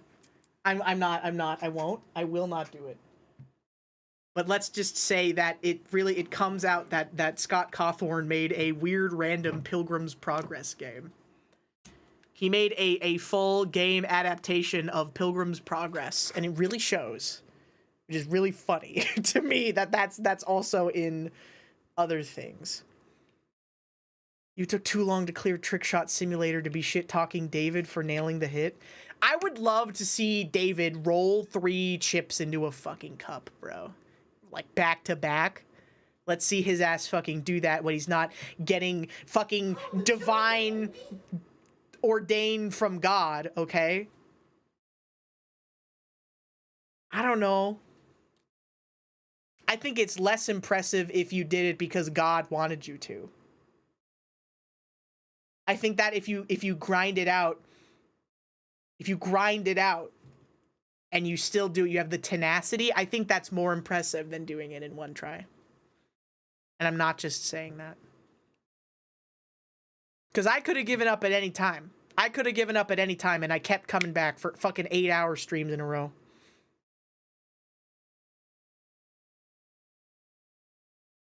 Yeah, if God didn't want you to, then you're really up against the odds. Okay. If he explicitly didn't want you to make that trick shot, then you'd be up against the fucking odds, and you'd be like, I did it, God. God does not want me to be good at Uma Musume. He fucking hates my ass. Sometimes I think that maybe I've committed an unforgivable sin, and this world was created simply as an eternal torment for me, specifically. But then I realized that Justin Wong exists. So if that's happening to anybody, that's like him and not me. You know?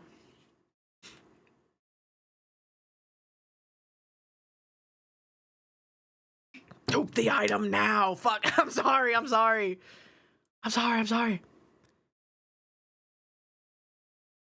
They find him relevant, but no. Oh, thank you, Feet Sniffer. Yeah, Quentin Tarantino is still a genius. For sure. Or Uma Thurman. They did put Kill Bill in Fortnite, which is crazy. Okay, no.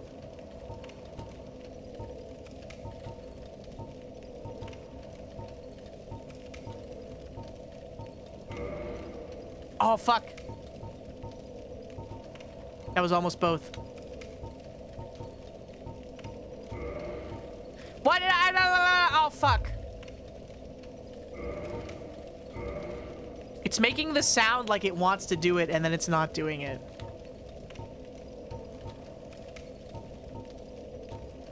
Wait, maybe... Oh, it's closing the menu! He wrote that scene from Dusk Till Dawn where he sucks on Selma Hayek's feet. Yeah, I mean, and he gave the part to himself. So in the grand scheme of life, who is winning more?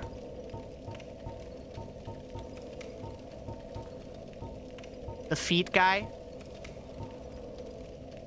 Yeah, I'm thinking based. Tonight I'm thinking Arby's.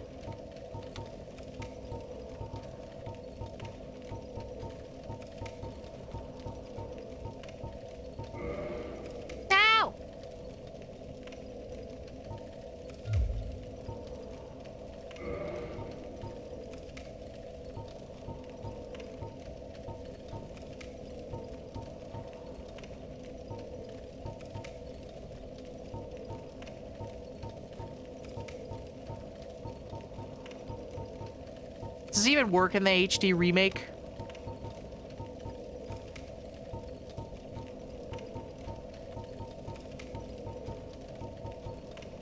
It does? Okay, I believe you.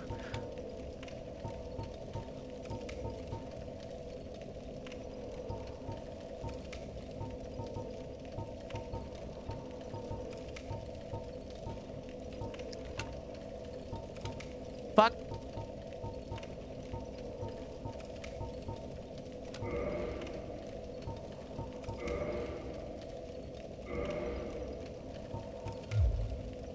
That wasn't it. What is Ball X Pit? Is it similar to Clover Pit?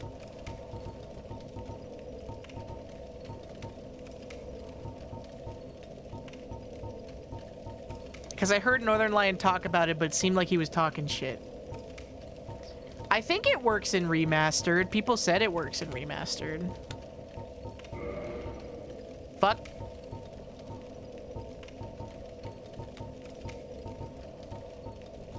You'll know when you do it because both menus will be open at the same time.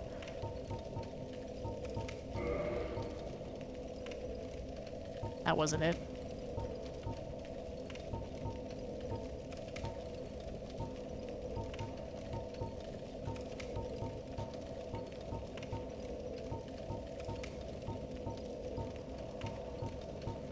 Librarian is one of your top YouTube watchers? As in, like, you watch their stuff? Or are they what you make YouTube videos, Yuko? And the librarian watches them?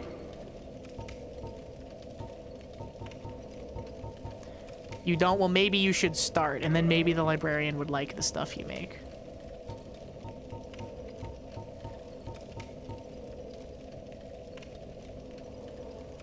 You have to slide into the buttons in a frame.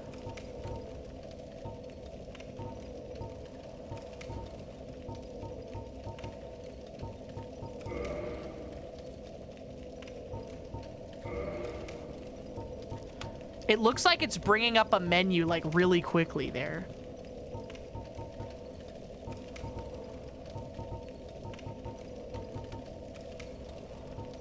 You gotta tech it, bruh. You can't say that. Maybe there's something that I'm missing here. Hold on. Hold on! Then RB. Once you get to the Undead Merchant, select Purchase and inspect the wooden arrows. Max out the number of arrows you can potentially purchase and then close out. Open up your inventory and change the order of the item that you want to duplicate by placing it in the Stasis Flask. Down to Brightness and press the input button and the right shoulder button at the same time. Now I'm doing this glitch on the Xbox One, so I'm pressing A, then RB just slightly after. A and then RB just slightly after on the Xbox One. Oh my god, that literally, it fucking did it. Oh my god, wait, okay, so what next now? What are next, though? Shit, shit, shit. Oh my god, it did it, it did it. Shit, but what are next, though? But what are next, though? I gotta pull up the YouTube video on my phone. I can keep watching it, I can't risk missing this. Okay.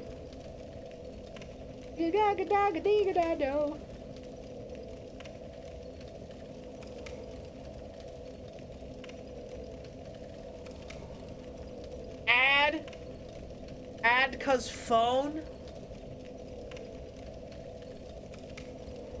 Sleep time? Actually, if you ever give me a notification to go to bed again, YouTube, your days are fucking numbered.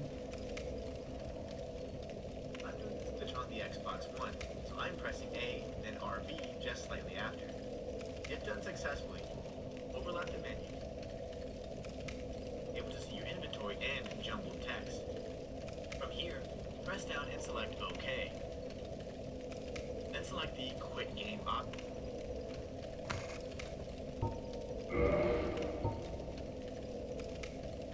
Then select Quit Game. You just said Arby's. A.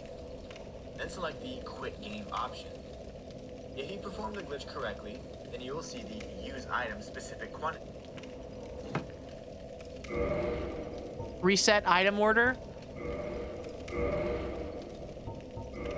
No, why did it do that?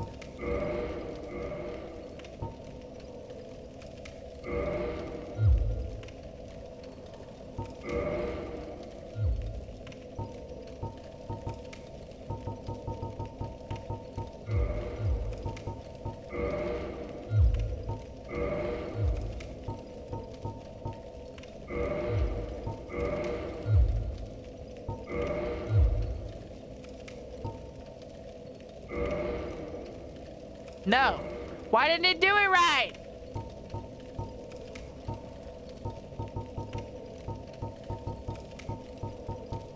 Oh, wait, here we go.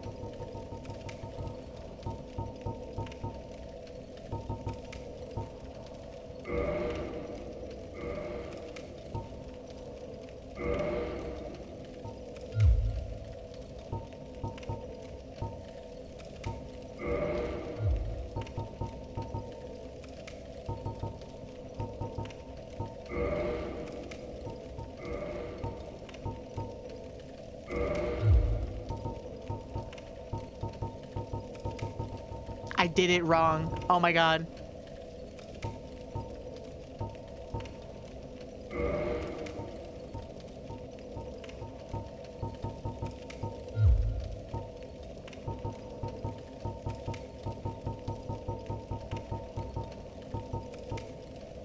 I can just do it again, you're right.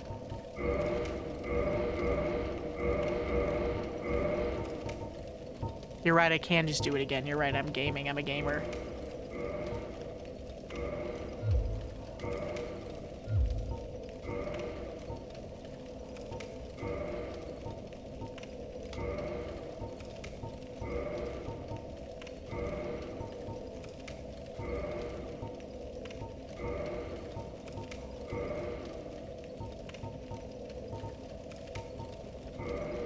There we go.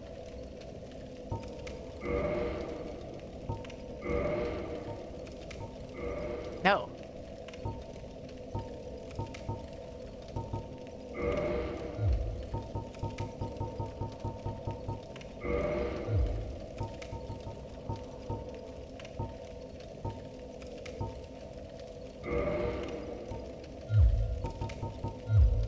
Bruh.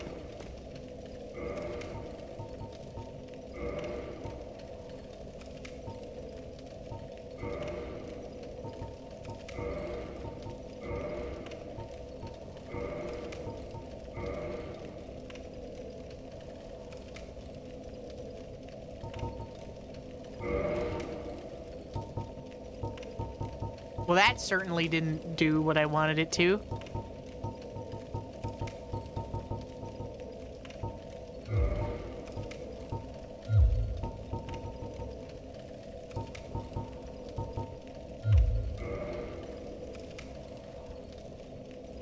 Is there an item step about inspecting it? Hold on, hold on. Then you will see the Use Item Specific Quantity prompt button and the right shoulder button at the same time. Now I'm doing this glitch on the Xbox One, so I'm pressing A, then RB just slightly after. If done successfully, this will overlap the menus. You'll be able to see your inventory and jumbled text. From here, press down and select OK. Then select the Quit Game option. If you perform the glitch correctly, then you will see the Use Item Specific Quantity prompt. What the shit? I'm trying to do the duplication glitch, yeah.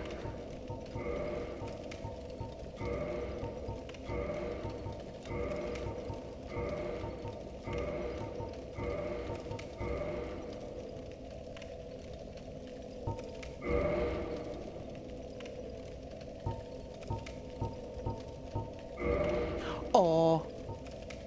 Drop item specific quantity. Why drop item? No, no, no.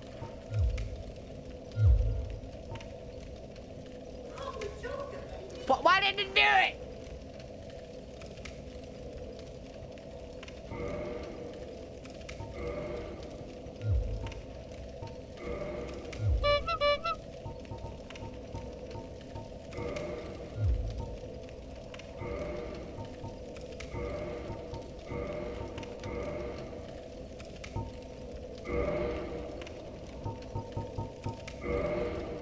Why drop? You gotta store the quantity first?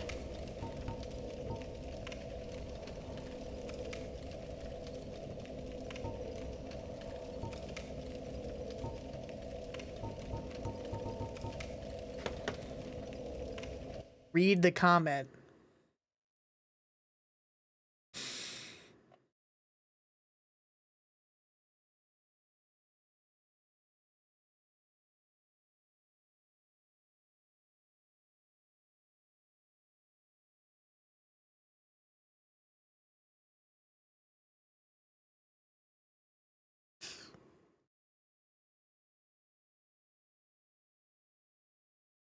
Press A again. This is so complicated.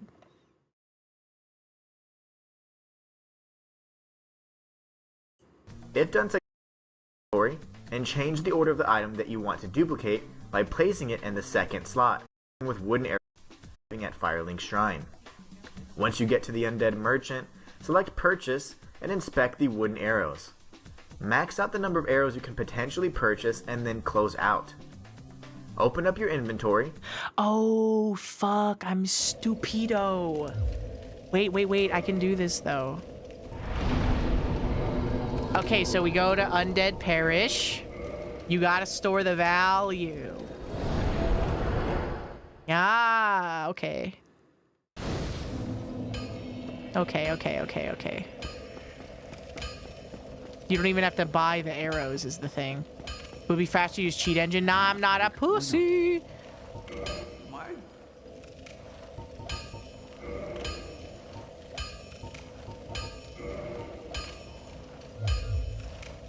I'll be seeing you there. Be careful.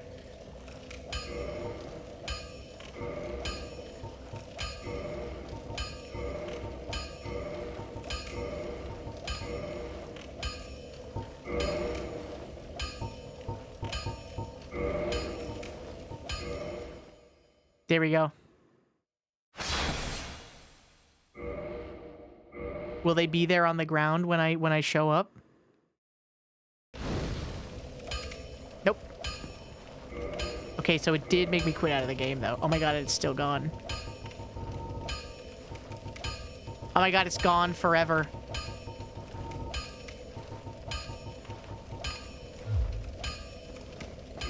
It's just one humanity though.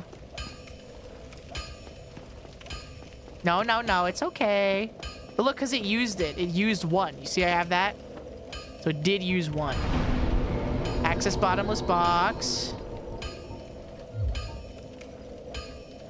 Give me one humanity again. We can try this 15 times, guys.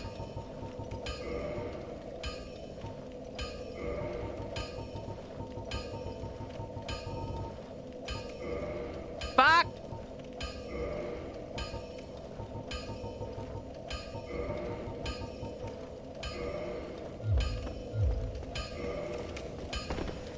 This 56-year-old streamer chill cheats the old-fashioned way.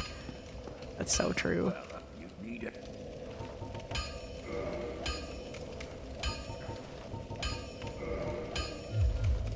I'll be seeing. Be careful.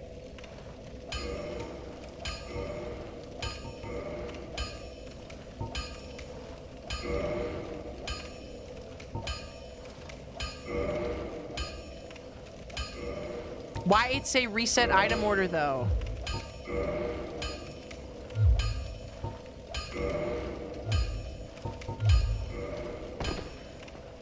Well, you need it. I'm trying to do it. I did the other one. I did the one in the Duke's Archives. I did that one. I'll be seeing you there. Be.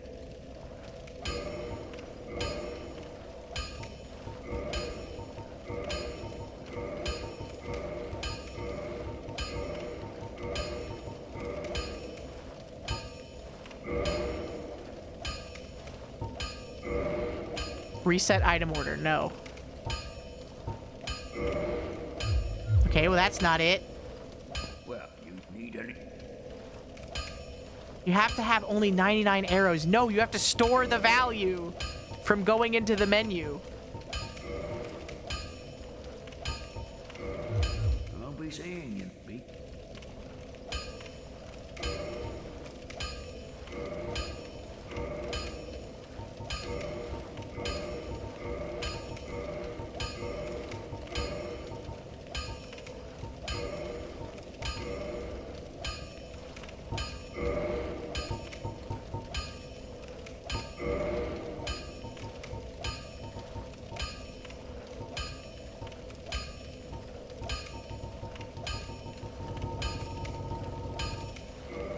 No, don't quit.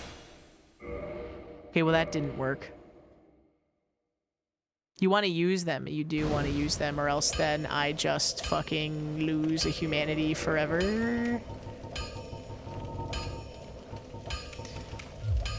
Why does it do drop instead of use is what I want to know.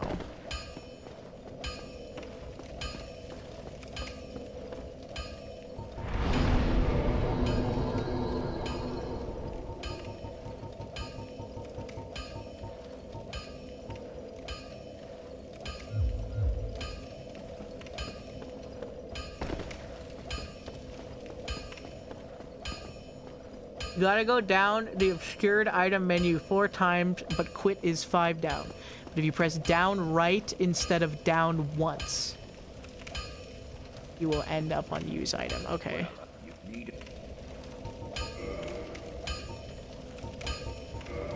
Store the value. Bang, bang. I'll be seeing you, Pete.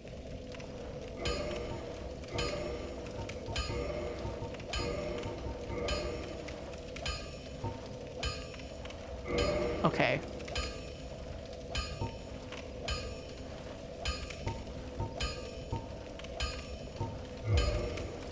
That didn't work.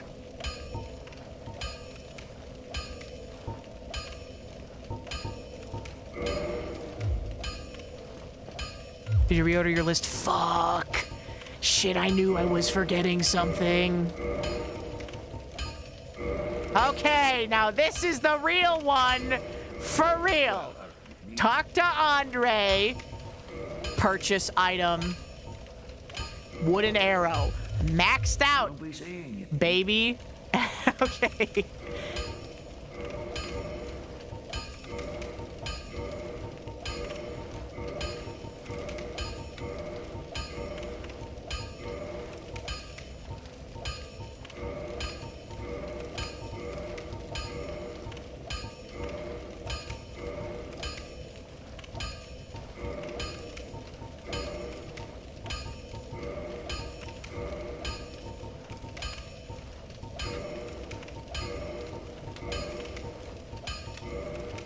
Oh my god, why is it so hard to do it this time? It's because it knows that this is the time that's going to be the time where it works. It's still drop item. I did down and right. I think that that's right.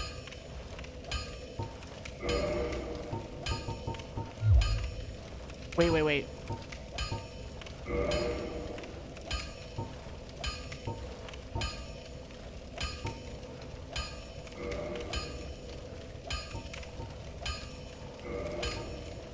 Damn it! I think that maybe it didn't store the value because I opened it up again. Fuck. That was so close, though.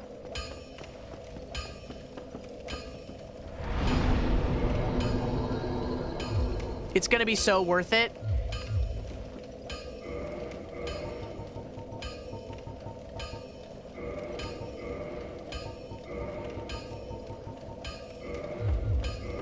Guys, this time, it's really gonna be it. This time, this is gonna be the fucking one. Okay. Well, you need it. Bam. Value stored. I'll be seeing you, Pete.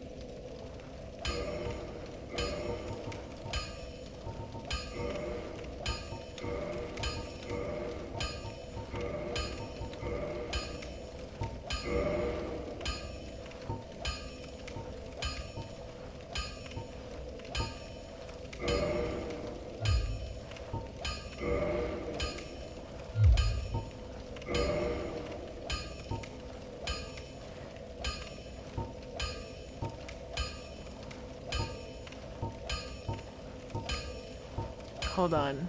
Oh shit.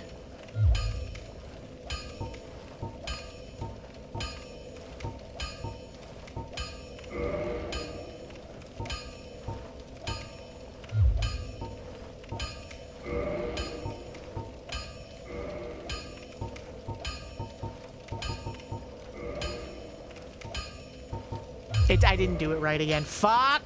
Well, you need it. Shit.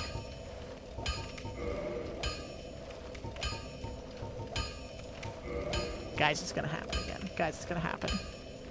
Purchase. No. I'll be seeing you. Be careful. Guys, value share stored.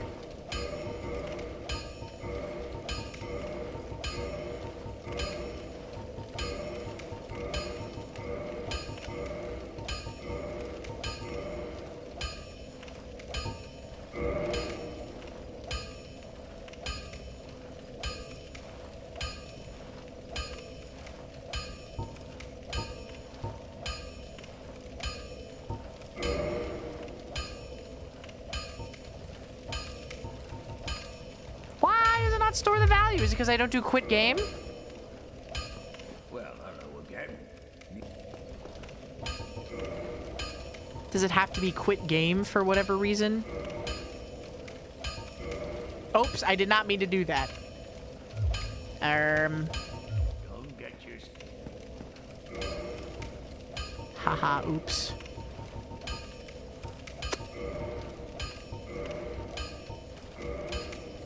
I don't want to play with you anymore. Well, you need any.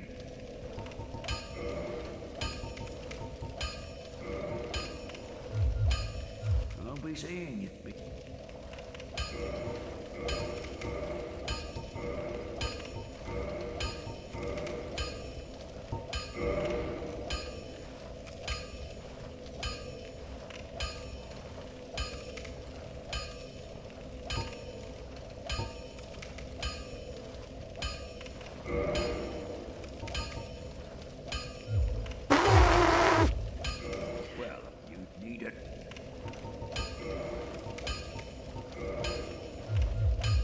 Seeing you there. Be careful.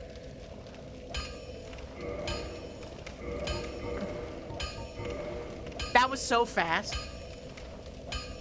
Is it possible it's been... I can't imagine it has, though.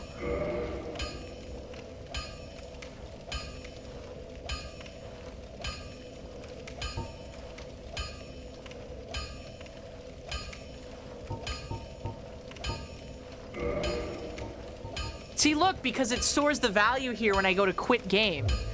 But I'm pressing down right and it's not doing anything is the problem. Well, you need it.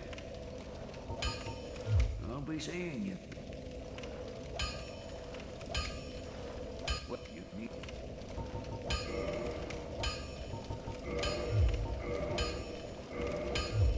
I'll be seeing you.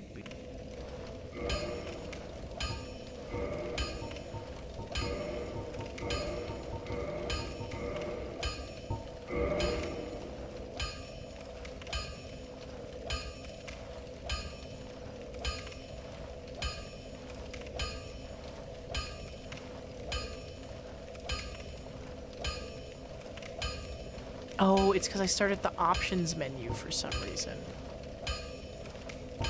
You're supposed to start at brightness, though.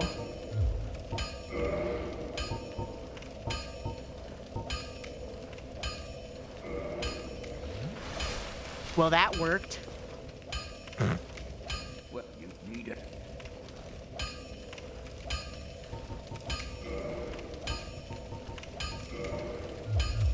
I'll be seeing.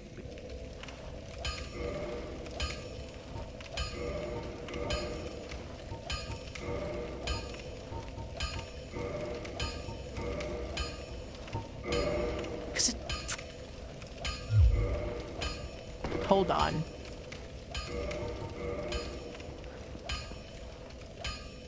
Ambient occlusion.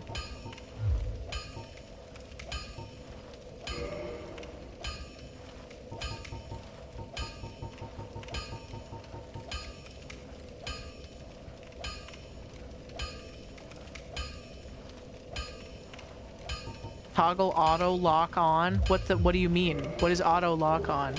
Will it just automatically lock on to enemies now?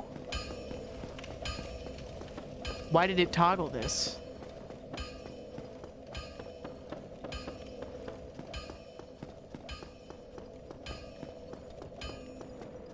That hammer is giving me brain damage. Guys, I don't know how to do it. You have it set to M for mini when it's supposed to be set to W for Wumbo. Oh, I think it just auto locks onto the next target. I think is what that setting does. Well, I am curious though. Because why does for that guy he have cursor memory and I don't have cursor memory? Key setting.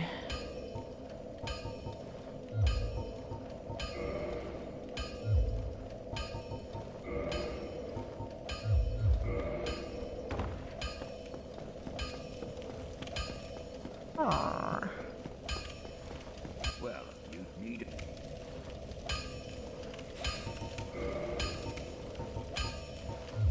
Don't be saying.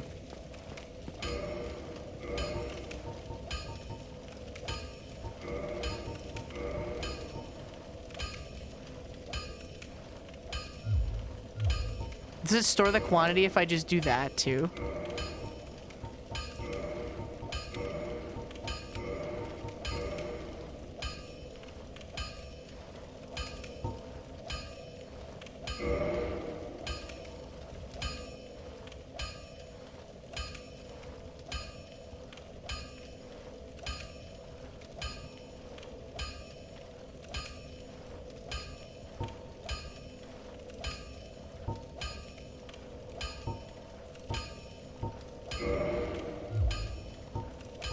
It didn't work again.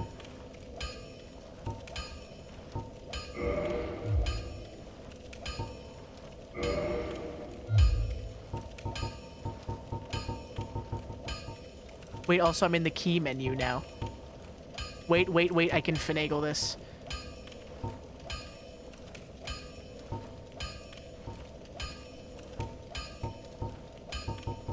But maybe it's not stored anymore, actually. Fuck.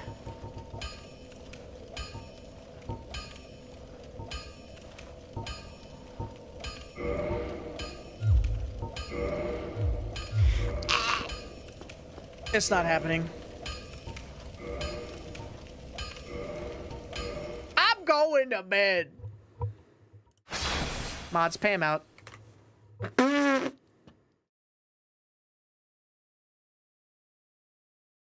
Ding, ding, ding, ding. I didn't run out. I didn't run out. Believers, you are correct. Believers, you are so smart. LOL.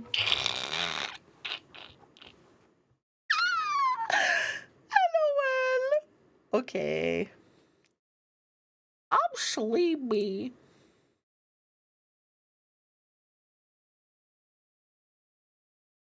Let's run somebody to raid. Shall we? Thank you guys for showing up today. I hope you guys had fun. I'll probably see you guys on Thursday next. And then I'm going to be gone for a while, unfortunately.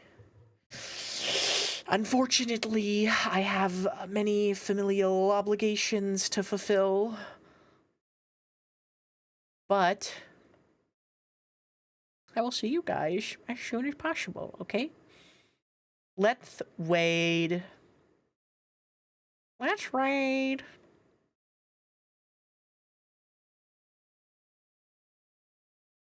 Let's raid.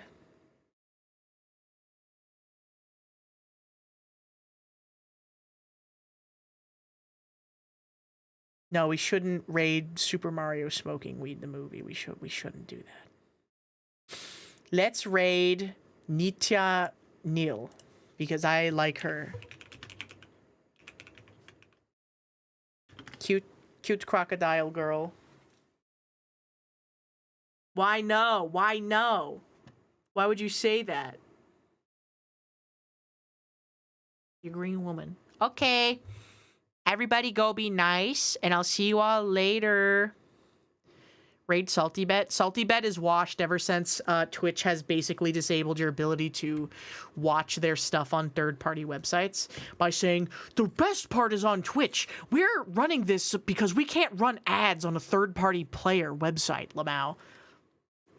So unfortunately now, if you actually want to bet and use the integration for Salty Bet, you have to actually watch the stream and then bet on a separate website, which sucks shit, unfortunately. But it is what it is. See you guys later. Thank you guys so much for stopping by and hanging out. I hope you guys had a great time. I did too. I'll see you Thursday, and then probably not until the 26th. So mark your calendars, because we're taking like a week off because of family stuff. But I'll see you guys on the 26th, okay? Goodbye, everybody. See you later. Goodbye. Go be nice. Goodbye.